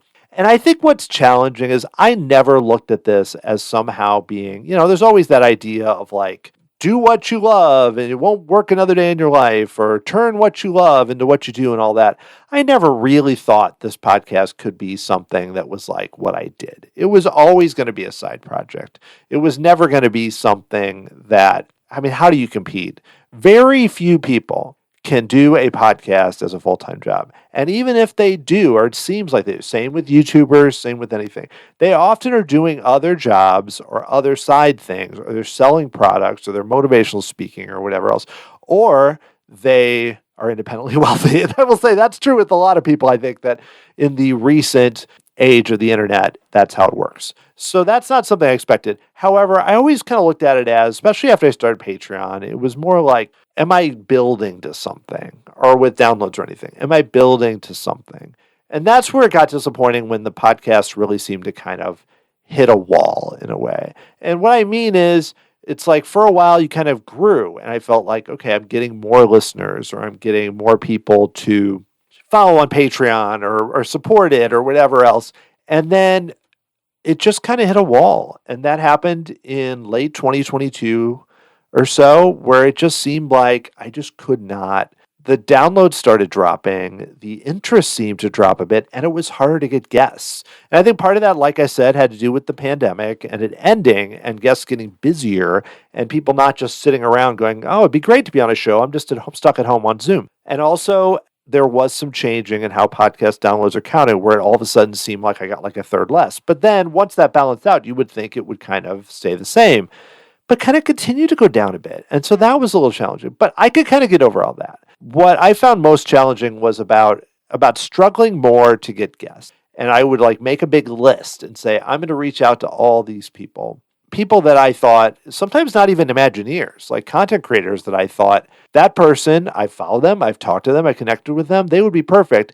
Reaching out, never hearing back. Now, I will say, if I reach out to somebody and for any reason they said, hey, it just doesn't work out, whether they work at Disney or whether they just aren't doing podcasts, whatever, awesome, don't mind. But not being responded to, that's the thing. I thought at some point that the show would get to a point where people knew it well enough where it didn't have to be like people had no idea who I was. I had a few experiences with former Imagineers who just kind of were like confused, who had been on other podcasts, but yet seemed confused about why I was reaching out to them and who I was, and were really weird. And to me, that was hard to take as somebody who kind of takes things a bit more personally than I should. Or people that I thought, they're really cool. I think we could connect and really have a good conversation, just ignoring me. And I don't mean, I never really bugged them, but you send a message on Twitter where you are connected, or you'd send an email or whatever, never hear back. And that was just a challenge to me. It's not about those people, really. That's why I mentioned being so appreciative of people that are busy or that, are involved in doing a lot of things, taking the time. Because a lot of times, the most common response I got to reaching out to somebody was nothing, silence, which I'm not like mad at that person. It was just a little disappointing. But I think that combined with finding it hard to get guests, with lower downloads, lower responses, it made it tough to be as motivated to do the show. And so that's what's disappointing. Disappointment was that the growth kind of stopped, and I don't really know why. That's the biggest disappointment. I'm not sure why. I still don't really know why. Because I felt like the shows were still good. I don't feel like the shows got worse. So I think if I look back at 250 episodes, and I'll flip it around to positive really soon, I'm just going to say the biggest disappointments to me are just kind of, one, I should not care about the downloads. This is not my primary job. I got a little bit of money from Patreon and ads and everything, and I appreciate every single follower. I really appreciate. But somehow when you're doing a show like this, you can't help but get a little too emotionally connected to, oh, I'm going to get this guest. And there's also an example of, I had an Imagineer I talked with, and then they said, you should talk to this person. Connected me with another Imagineer that I really wanted to talk with. And that person said, yeah, let's do it. But I'm going to be out of town. I'll get back with you soon. And this was common. That would happen. But they were totally on board. They said yes. And then without any explanation, I reached out and they said, thanks for reaching out. However, I have to decline your podcast. And that was it. And this just happened to be at a time, again, around the time when I was really striving for something more with the show and was really trying to do a good job. And it was kind of devastating. And again, I don't really begrudge that person. There's the timer. I'm going to go for a few more minutes, but I don't really begrudge that person, but I don't understand why. And I also then heard that person on multiple other podcasts a few months later. That would also be a challenge. And I'm not just talking about the biggest podcast in the world, just some other shows. And then they did the rounds. And that's kind of the final disappointment there. I don't want to pick too much on that moment, but that was I could never figure out how, and again, it sounds weird because I always really prided myself on kind of building this up independently, not having, some sort of other way it was like, this is just me, grinding, digging my heels in, trying to get guests. But I will say I tried to find a way, because when a Disney legend releases a book, I would love to be on the list to get to talk to them. Never could figure out how to do that. Or, they would always do the rounds when someone gets named a Disney legend. And they would do bunch of podcasts. A lot of times those were short interviews or whatever. Could never figure out how to do that. And, worked with Disney PR on some of my podcasts, like Daniel Joseph and others. And I just couldn't figure out. and I never did. I couldn't even figure out how to get on a list to do interview authors that were official Disney authors. The only times I did that, it was when I reached out directly to the authors or they reached out to me. So things like that frustrated me. And I don't know if it was because I didn't I wasn't so polished, or I let people complain about Disney, or I did shows where we talked about not liking things and somehow I was on a list. I doubt it. I don't think I was on a don't talk to this person list. I think more likely I just was not on an approved list. And I don't understand why. Part of me is like, you shouldn't care, Dan. Be proud of what you put out. But there's a small part of me that's like, man, it would have been great to figure out why or how. Because again, I still wanted to do the shows I wanted to do, but it would have been really fun to be able to talk to some of these big names who were on other shows. And I don't just mean the biggest names, even people that aren't as well known, but that names that I would constantly hear when I talk to them, other Imagineers, and they would say, this guy's great. Have you talked to this person? I say, no. But then, wouldn't know a way to get a hold of them. And I'm sure there was a way. It was just that side of it. This is not really disappointing, but this is more just kind of a part of me wishes that I had approached this podcast a little more like a business, especially when I decided to start doing it regularly and had found like a travel agent partner or found some sort of sponsor and really worked from that angle. Because maybe if I had approached it like a business, it would have been something that made more sense to connect with that way. But this is not a disappointment. For one, I heard plenty of people say that what they really like about this show is that I'm not trying to sell them something, that I don't have a travel agent, that I'm not doing a product. And honestly, if I had tried to push the business side and really thought I need to make a certain amount of money, I don't think the show would have existed as long. I think what drove the show was that it was a passion project and it was a fun thing I could do, not that it was a business. I think that's what made it last. If you say, well, Dan, how did you do a show for 10 years where you had to get guests the whole time? Main reason is that it was for me and for you, the listener, and for the guests. And it was not for whatever travel company or whatever, weird podcast, I'm going to start doing Factor, or we're going to talk about AG1 or whatever sponsor, that doesn't relate to theme parks at all or whatever, that kind of thing. It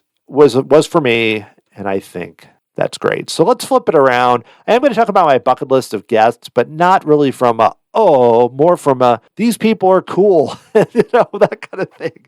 And it would have been fun to talk with them. Let's flip it around and say, I am so proud of what I've accomplished with this show. The fact when I started this to say that I was going to do this for 250 episodes, and the people that I got to talk with and the attractions they worked on, I mean, just amazing. Just super special for me. I mean, it's one of those where it's like, I can look back and be like, I made the show I wanted to make, talk to the people I wanted to talk with. They always say, make the type of show you want to listen to. And that was the case with me. I loved interview shows.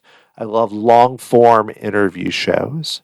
I like it when people don't waste time bantering for 20 minutes. That's the best way when I listen to new podcasts to make me not listen, is when they banter for a bunch with in jokes and stuff. It's like, if you have an interview guest, get to the guest. Get to the person. You've got this big Imagineer. Don't make them sit there and listen for you to talk for 10 minutes. Just get to it. And that's what I wanted to do. I mean, yes, my intros were probably still too long, but comparatively speaking. So I'm proud of the show I made. I'm proud of the success the show had and the people I talked with and the people I connected with. So many cool, nice, down-to-earth people who love theme parks and just want to make the best attractions they can. That's why it's hard for me to be too negative about theme park attractions, because even a show that is not a home run, so many people try. It's like a movie. You can be critical. If a movie is like nasty or whatever or bad, there's types of movies that I will be critical about. But then there are others where like, it's not for me. That's true with theme park attractions. It's for somebody. That's not really for me, but so many people put their heart and soul. Yes, the people up high may be cynical and financially driven and everything, but I still believe that a lot of people at Universal Creative and Imagineering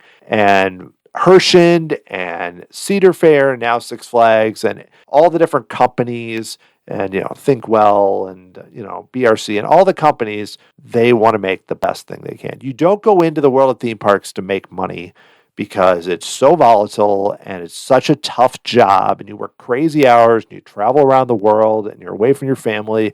It's a really tough job. Read Bob Weiss's book. Bob Weiss had so much success in his life, but his book does such a good job of talking about how challenging that job is. For people that did that job, for me to get to talk with them on the show, so many, not Bob Weiss, but so many, was a real treat. So let's talk about people that I would have loved to have talked with, but just it didn't work out. I mean, most of them I never really ever connected with any of them, and didn't even try in some cases. So this is not really I connected with them and then they said no or anything. No, this is just people that are kind of like, it would have been cool to talk to that person, but I don't expect it. So let's do that. Let's go through it. I listed 20. It's actually more than 20, but 20 names. Obvious ones, Tony Baxter and Joe Rohde. Really obvious. I loved hearing Joe. And I forgot to mention this, the Radio Harambe podcast. You got to check that out. It's a great show, too. Joe Rohde did some interviews with them that are awesome. So definitely worth checking them out. Doris Hardoon, I think, would have been amazing to talk with, Disney legend. Bob Weiss.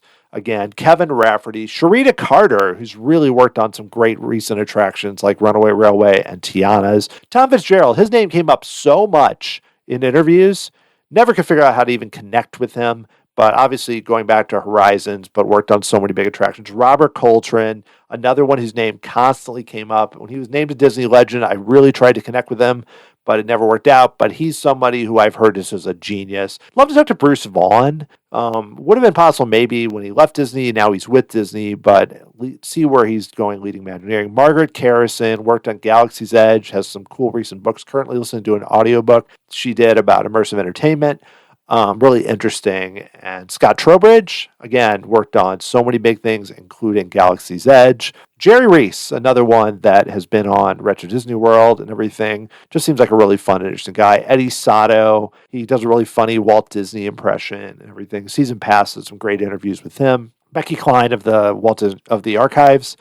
She's just so interesting to me, and what they do I find so cool. I'm just going to reel them all off here. Eisner, Chapek, Iger, Josh D'Amaro. And I know Josh D'Amaro has been on WDW Radio, but those guys, all those kind of leaders, totally different, but I think it'd be very fun to talk with them. That's total pipe dream kind of stuff. Dick Nunes would have been hilarious. Oh my gosh, that guy. Bob Gurr and Rolly Crump. Rolly Crump, of course, rest in peace, but both just kind of legends in their own right. Kim Irvine, interesting. I wrote this down before the recent news about the Haunted Mansion and kind of the mess with the AI and the gift shop and the new bride and everything, but still think interesting. Finally, Lanny Smoot, who's kind of the OG Daniel Joseph, the inventor, who also I heard on a few different shows and think would be very fun too. And there's so many more. That's just like a list of 20. And I have written down a list of so many more people that I think would be awesome to talk with, and it just never worked out. Everyone in the Women in Imagineering book, I talked to a few of them, like Karen and Peggy, and Ellie, but so many more in that book that would have been awesome to talk with too. All right, now I'm going to play a supercut just of some clips from various shows, just nothing crazy, just a bunch of short clips that are big moments to me or I found entertaining. And then after I do that, I'm going to kind of wind down the show. Just some fun moments from the history of the show. I hope you enjoy it. So here's what he says. I don't have the whole, because there's actually two different ones, but this is the real basics. As we build upon its core mission of optimism and hope to inspire the world, the real will become fantastic and the fantastic will become real in whole new ways at Epcot, period. So I just read that. I'm going to ask a simple question. Tim, what does that mean? It means that they don't understand Epcot. And the reason why I'm laughing on here is because before we started, I told Dan that I need to look up a quote. And the quote that I looked up was from Tom Fitzgerald at the D23 Expo in Anaheim, California, where he said, "The real becomes fantastical and the fantastical becomes real." I cringed. There were no roads. There was no pavement at that time on the site. You try to get as close to where you needed to go. I remember going out to the base of Spaceship Earth to help out with the motors that are in the track that Reliance Electric was installing, and I was looking for the guy from Reliance Electric. Parked my car under Spaceship Earth, go up, climb up the down ramp, finally find the guy, have a conversation, come back down, and half of my car has been buried by an earth mover that just moved a mountain of dirt over, and I could barely get the car out of the spot that it was. And even walking around, it would take 30 minutes to walk from the World of Motion side over to the Canada side at that time, because you were climbing over mountains of dirt and dodging earth movers and hoping you weren't killed and your body never found again under a mountain of dirt in order to cut across the property like that. And then we do the ride again. So, test track goes up to 70 miles an hour, whatever else. Yeah. I'm shorts and T-shirt because, I just comes through, I was thinking, oh, this will be fine, it'll be Orlando. Of course, by this time it's 11 o'clock in the evening. And then we get off. And we do it again. Right, this bit needs done. This bit needs done. 2 o'clock in the morning. And I'm thinking, I've never seen anyone mix wirelessly before. So literally, it's from the laptop and they're doing it and it's uploading it to somewhere else. And, okay, I'm freezing cold because there's no... there's nothing. There's no, building. It's just literally that ride. So we were doing that ride for about 3.5 hours and I'm in shorts and T-shirts at 2 in the morning. It's like, I need to go to bed now. I don't know why this has always stuck with me for my whole life, but years and years and years ago, I don't even remember the circumstances, but I was on a cruise and the cruise you do sort of the group dinner thing sometimes, and I was sitting at a table with these random people, and one of them was this older man, probably, I don't know, he's retirement age, and inevitably the question of, oh, what do you do, comes up. His response just blew me away. He was like, well, currently, I'm just kind of enjoying my life, lounging on the beach or whatever. But I was a surgeon. I was the conductor of an orchestra. I was this. And he rattled off all these things that you normally would think, oh, that's a lifelong career. And he spent a few years doing this, and I thought that was like a mind-blowing moment for me, like, oh, that life could be that. You don't have to do one thing. You can reinvent yourself. And so that's kind of what I want to do. Pseudonym is definitely my focus right now. Will it be my focus 20 years from now? Probably not. I'm probably going to be doing something completely different. Maybe I'll be a surgeon. I don't know. Probably not. But the point is, and it really ties into the themes that we are working with Pseudonym, is that people are complex. People want to do a lot of things, whether they realize it or not. And they just need to give themselves an opportunity to do that, an opportunity to even think about doing that. And that's what happened within the last couple of years. When I thought about Inside the Magic, I felt a little bit, I have achieved more with that than I ever dreamed I could have. I'm happy with it. In some cases, these places we wanted to film were owned by locals, and getting to know them and what. The wedding scene, for example, the wedding scene where where it's like the reception at the end, where they're in Brittany and it's at night and there's this traditional dance going on there. Scouted a lot for a place where that could be done. Well, driving around looking at farms down these little dirt roads, and we run into this one. I'm going, okay, I think this will work. We knock on the door. A guy comes out. I'm having to work through the translators, and I noticed that he was wearing, I swear this is true, I have pictures of this, I should send them to you. As I'm talking to him, I look down and I see that he's wearing wooden shoes with straw in them instead of socks. Now, this is like classic out of a 19th century painting. And so I quietly took my camera and said, kind of, while talking to him, I aimed it down at his feet and shot a picture because I just had. Anyway, so we got to know and thought, gee, we really want to get the feeling, the rural, Parisians are very different. It would be, if we were doing a film about France and included only Parisians, it would be like only including, a big metropolitan area and not getting into the rural area. Ray Bradbury had been a friend of Walt Disney's.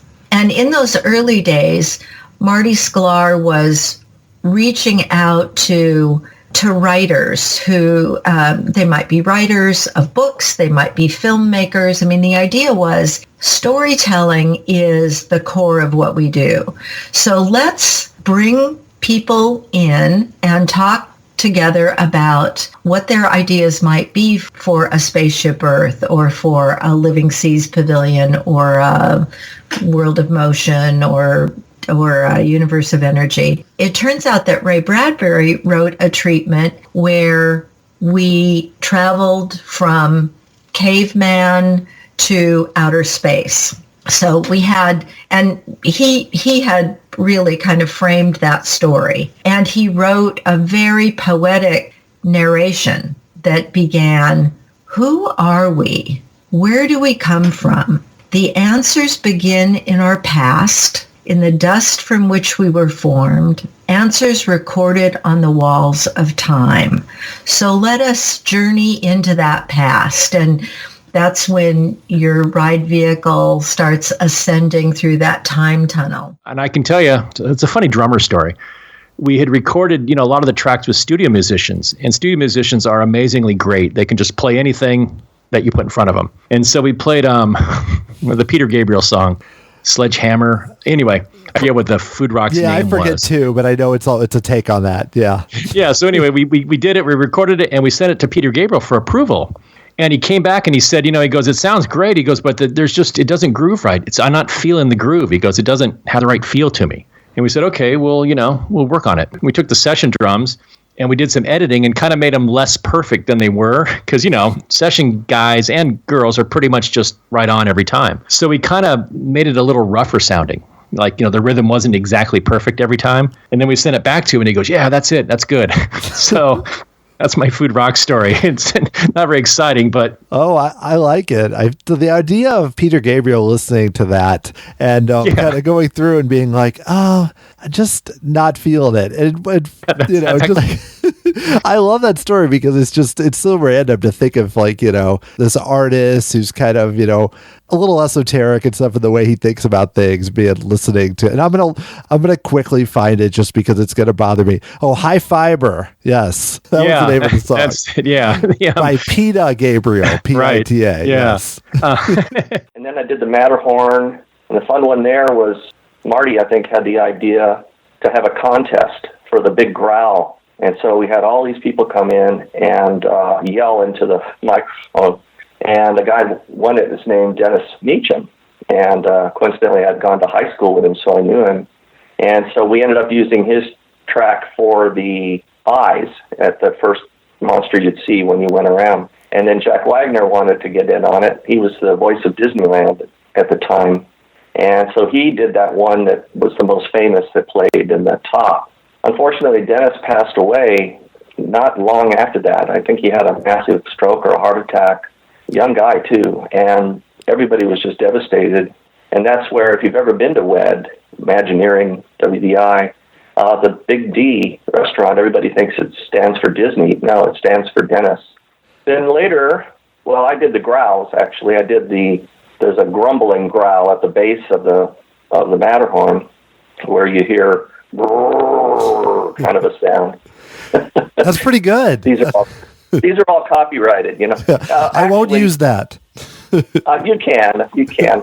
But I slowed it down and, we added reverb to it and all of that. We had that happen, looking back on it, there was a skipper fell off the dock, and then at one point a guest stepped in the river. They didn't fall all the way in, but their foot went about, a little bit below the knee, went into the river. That's the only 2 times while I worked there that I have any occurrence of anybody getting in the water while we were there. So, and luckily that was not me. I wasn't the skipper that fell in the water.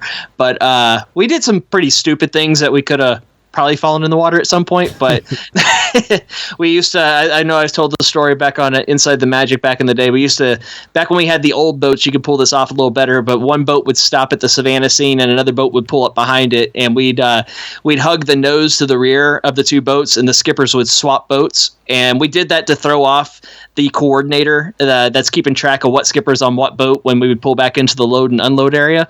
That was very frowned upon to do that, but we would do, skipper swaps is what we called it. And it was something just to kind of entertain ourselves. And the guests found it funny too when you got halfway through and, it was almost like Great Movie Ride with somebody taking over your boat. But if you look back on those old boats and how it was, we easily could have fallen into the river at that point and, probably did something pretty stupid to put guests in maybe a little bit of danger at that time with nobody at the helm of either boat. But we were young and stupid, so, you get away with it, right? So the trip, the team trip was incredible. There was really informal, really getting into places. We were in Zanzibar on a dhow. We were in Africa on Masai Mara. I actually, that shows how kind of inexperienced I was. As a young girl, I used to read an adventure series about this boy whose father was a hunter for Hagenbeck zoos in Hamburg, and he traveled all around the world. And as a girl in Poland, there was no chance of me to do this. So when I came to Africa, I was in my dream. I was in Oz. On the first morning at the treetops near Nairobi, I just went out for a walk. And I see like buffalo in the bushes, and I hear stuff, and I'm thinking, oh, this is nice. It was like Disneyland. When I came back, Joe almost had my head on a platter because I could have been, chopped in pieces by some animal. But it was really weird. There was this a real sense of being part of an ecosystem unlike anything I've ever been before, and I was just very fortunate. But it was an incredible adventure to be there. On this first trip, we walked, I think, in Tanzania, and we saw a poached elephant. And it was before somebody took the ivory off, but we basically walked into the thicket. We saw some vultures over it, and we saw a poached elephant. So there have been some incredible experiences in there that were possible because our group was so small and so informal at that point.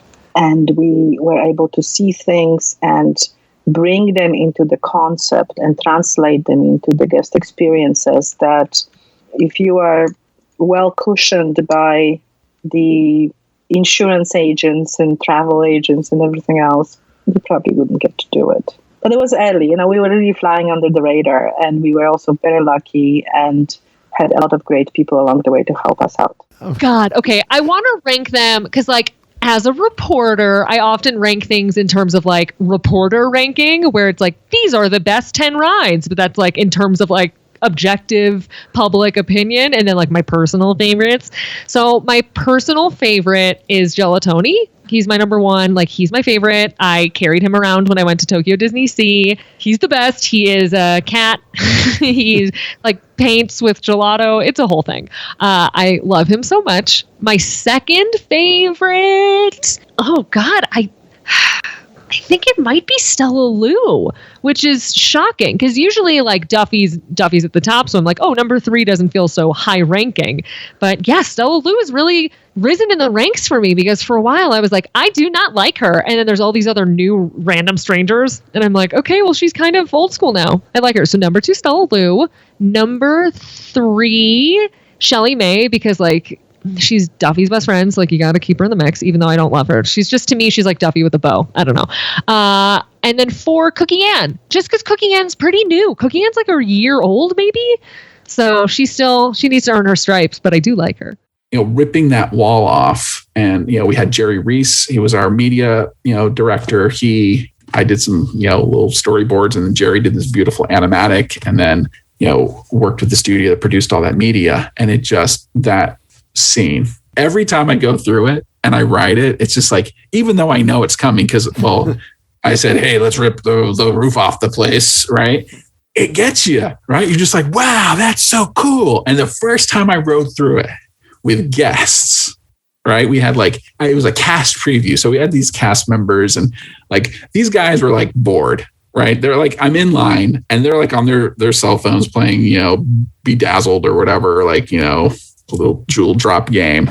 And I'm okay, they're not looking at anything in the queue, right? All the awesome props, all this stuff, they could care less. I'm sitting behind them. I don't remember, one of the team members was sitting next to me in the back row, and these 3 guys are in there, and they're watching it. And then as things started happening, when the cannon fires off, they're jumping. And then when we were in that Chinese salon and that wall ripped away, they're whoa, my God, they screamed. And I'm yes, I did it. Right. So, I think the best part of that is of the story that we set up there. And Joe and I have talked about it a million times, a theme park attraction that you can do your book report. The Monsters Incorporated attraction for a California Adventure. That's basically a book report of the film. Right. Mystic Manor, we didn't have a film to base it on. So it's like when you know the property like Monsters, you've seen the film, you know these, you've been with these characters for 2 hours of your life. Something like Mystic Manor, you don't know who these characters are. So the designs have to read. You have to know, oh, this is Albert. He's cute. I like him. I want him to succeed. Lord Mystic, he's a bumbling idiot. He doesn't have a clue that his monkey is getting into all this trouble in his house under his nose. And the place is like ripped apart, right? He's clueless, right? So all that stuff had to be in the design and had to be caricatured so you could read it quickly. So when I think of that attraction, it's really a retelling of The Sorcerer's Apprentice. Yeah. And I think the main difference is at the end of The Sorcerer's Apprentice, Yensid comes in and saves the day, right? The sorcerer.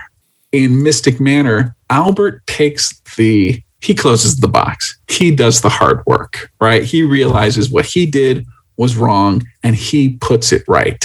So, I mean, it's very similar, right, to Sorcerer's Apprentice, but we told a new story with it, right? There's only so many stories you can tell. But the idea was you're in a bathing suit so that when you walk up and take a drink of water, it would squirt you in places that you hadn't expected it to squirt. And so that's great for a water park. And so here we are, we're all in our suits, before the opening of Typhoon Lagoon. And one of the executives says, oh, you got to see this. And he runs out there and he turns it on and it squirts water right into his crotch. Like, oh, we hadn't actually thought that executives would potentially be using this water fountain. But that was wonderful. And I have to say that when the years prior to my leaving, if someone had asked me, what would be your ultimate, how would you imagine yourself being treated as a Disney designer? And I said at the time, I wish I was Tony Baxter. I wish that I would just show up at Disneyland and they would just say, Tony, it's Main Street. What should we do? And Tony would go, I don't know, maybe that building could be blue. And there'd be someone and they go, oh, blue. And then when I left, I thought, that's never going to happen. And I just really I've missed the opportunity of ever being in a situation like that. But then we did the enhancements and we'd be on Main Street and they say, Don, we're on Main Street. What color should that building be? I go, I don't know, blue. And they'd go, oh, blue. So I actually had to leave and do like the enhancement work before I received this idea, this mantle that I thought was only given to a rare few people. Very funny. Some of my favorite stuff. What did you do on Little Mermaid when you were working on that? Bubbles. That was pretty much it. And you worked on a bunch of Epcot attractions. I don't know how much, but you worked on Spaceship Earth and then Frozen and Grand Fiesta Tour. I mean, just overall, did anything really stand out from doing all of those that was kind of a good experience or something you enjoyed? The thing I like best about Epcot is the parking. You can drive around any one of the attractions and just park right there. You don't have to park a million miles away and get a tram or something. That's the best part of Epcot. Actually took me to Walt Disney World for the first time ever. I worked all of that time and never been to a Disney park. And I can remember he had a friend there and we walked in like on the east side behind the Opera House, at Town Square. Yeah. And I had no idea where I was and everything. And I'm looking at the train station and stuff like this. Now, I'm in Florida, right? And I'm going, holy crow. It's so different from the Busch parks. You know what I mean? Yeah. And I'm just turning around and everything. And I remember Grady took my shoulders and he pointed me straight up Main Street. I'm going to look real weepy. I saw that castle and just collapsed. Oh my. I just lost it. It was so beautiful. Look at me. I'm an old woman now. Anyway, that first moment, I thought, wow. So number 2, forgive me for this one, really, but Iron Gwazi, which is the new hybrid coaster at Busch Gardens, Tampa. Yes. And this one, whether it's real or not, involves singing. So, okay, here we go. I'm going all the way to another level. I mean, I hope that the commercial included singing and that you didn't just make up the fact that there was singing on it. Oh my gosh, I'm going all the way to another level. I think that the singing is true. I think the lyrics are not true. Oh no, that's real. Oh no. And really, I did not do justice to how just absolutely terrible that was. And then the song was stuck in my head all day. It was a real thing. I will say. Well, I'm gonna look Iron this up. Gwazi. Yeah, it's YouTube. It's one of the main ones. I'll post a link. I might even play a little bit at the end here after we're done, just for my listeners, because it's that good.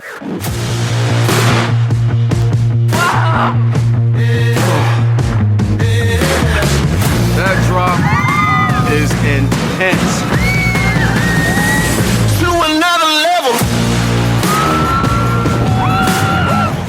We're not telling the full and complete story that no one's ever heard before. That's super hard to do. So I admire the ambition of Superstar Limo. It was also complicated. I'm not making excuses for it, by the way. Oh no, it's cool. It's also was subject to legal considerations because the talent in that ride was all ABC talent, all Disney talent. We had, I think, recently acquired ABC, so it was Drew Carey and Cindy Crawford and whoever, and Joan Rivers was doing, I think, the ABC red carpet for the Oscars and stuff like that. So it was all built around that talent. Rennie Rao, who's an incredibly talented artist, did these caricatures, and so the story was kind of already baked by it. They just invited me in to write gags for it, so I did write gags, and I wrote the Joan Rivers script at the beginning and stuff, and the Swifty, we had the puppet that was the agent, Swifty, whatever we called him. I don't even remember. It was based on Swifty Lazar, but we call him Swifty LaRue or something. I don't remember. But anyway, so it was fun to work on. But yeah, it was, I think, a disaster. Really, it was so poorly received by the public, and it was a combination of, like, they're not familiar with the story. The story seems overly commercial because it was very obviously Disney talent, and it just didn't resonate with people at all. It just didn't really have an emotional depth. It was just kind of a series of gags and almost like product placement for some of our film and television product. But I do not shy away from the Superstar Limo because I thought it was all good. But I went by there like a few months after it opened, and there's like nobody. And the word got out fast that it was the turkey, and it of course it didn't last long, and that queue line was very thinly populated, I have to say. What does it mean to me as a person? Ultimately, without belaboring the point, that got whittled down to the fact that I suppose what it means to me is that I'm here at this particular point in time. So many people have lived and died through the course of history and never seen anything quite like this or lived through this kind of a moment. But what is the essence of this moment? And the moment is connecting the past to the future, which is an idea similar to marriage. It's akin to marriage. And when we went to write the Song of Meaning, my internal dialogue was to write a wedding song, marrying the past to the future, crossing the boundary, making a commitment. And the commitment is that we should be better every day. When we say goodnight and go to sleep, we wake up with an opportunity to make the next day better, to create something new, to expand ourselves. And so that became my sort of internal mantra.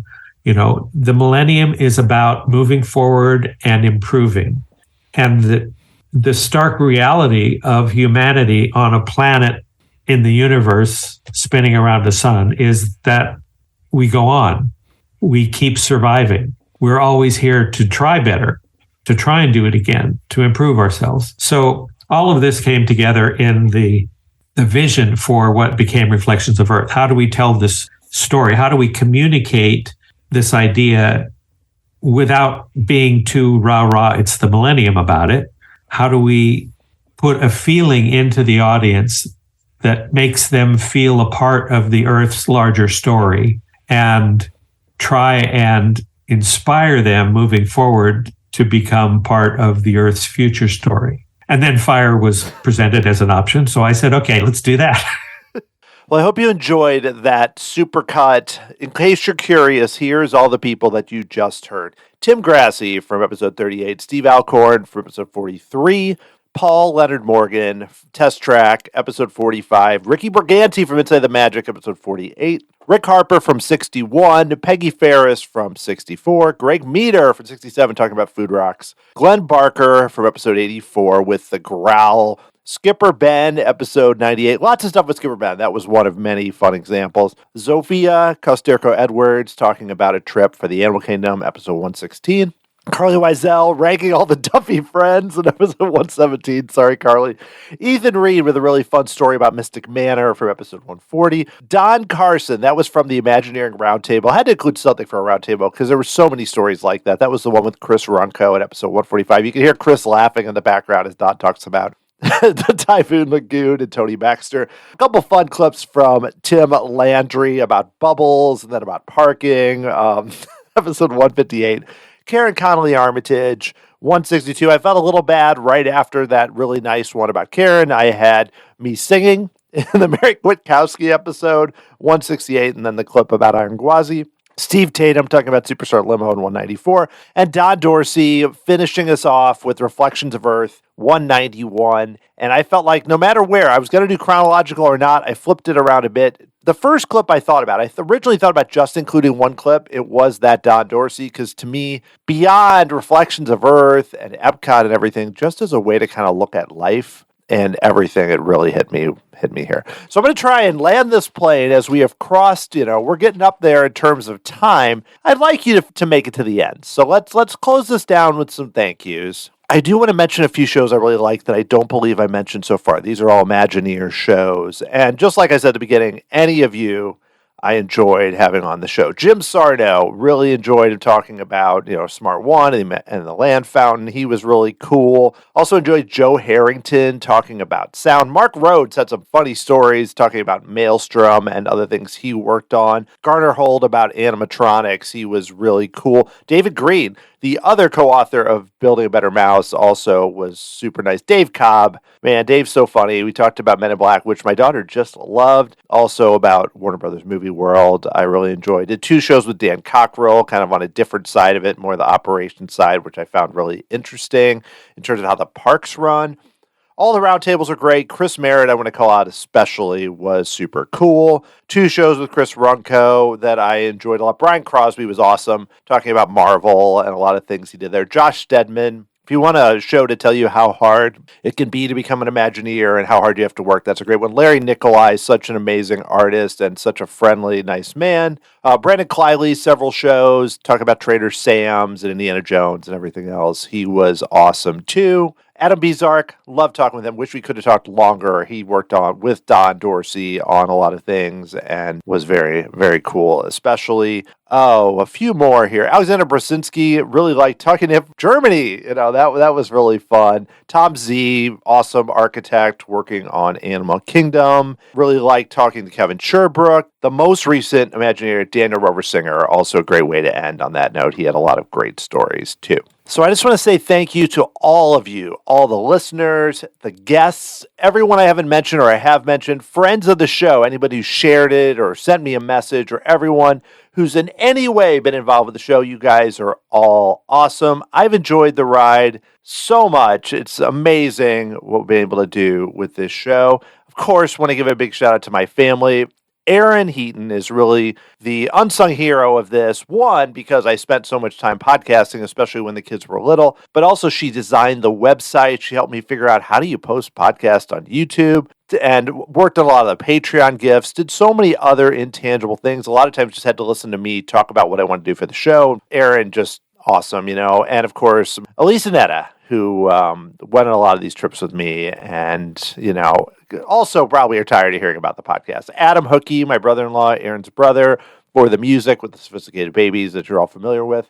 Got to thank my mom and dad who took me to Walt Disney World so much as a kid and really started this whole thing. And then everybody who makes the parks cool places, whether you're frontline cast members or team members, whether you're Imagineers, designers, whatever, you guys all make it work. Okay, that's enough. I could just go on and on. But start thanking every single type of person. If you would like to stay in touch with me, I'm really not posting at all on Twitter. Posting a little bit with the Facebook page, but that's mostly just going to be like updates like transcripts or from other people's shows. Really, the way to follow me is on Blue Sky at the moment. moment at the Dan Heaton, Heaton. Even then, I'm trying to spend less time on social media, just more doing things. You can connect with me on Instagram at the same handle. It's a private account, but I will accept it if you don't seem like a bot or something, if you seem like a real person. You can also follow me on Letterboxd. I like to post what movies and things I'm watching there, and sometimes I write little reviews of it. And that's just Dan Heaton. That's easy to find. You can find me on there if you're somebody who uses Letterboxd. Always, you can shoot me an email. Currently, dan@tomorrowsociety.com. I think it's going to be around for a while.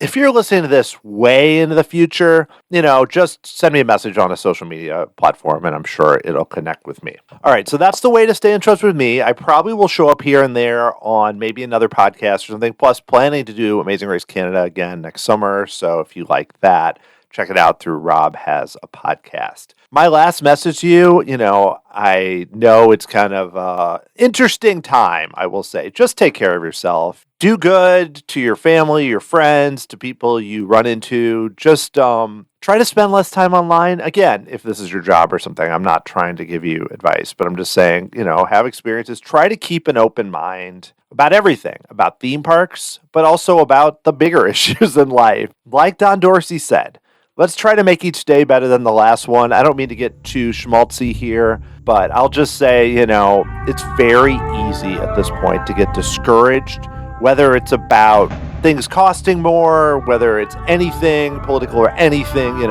there's something out there, many things perhaps, that could make you discouraged. And I'll just say, take care of yourself out there, whatever you need to do to kind of stay sane in this world. And hey, from the bottom of my heart, thank you so much for being a part of this show. It's been a real treasure, and I hope everything works great for you guys, and hopefully I can run into a few of you down the road in the parks or online or wherever. Take care. Thank you so much. And I'll talk to you again someday. Who knows? Who knows what'll happen? But regardless, take care out there. Have a good one.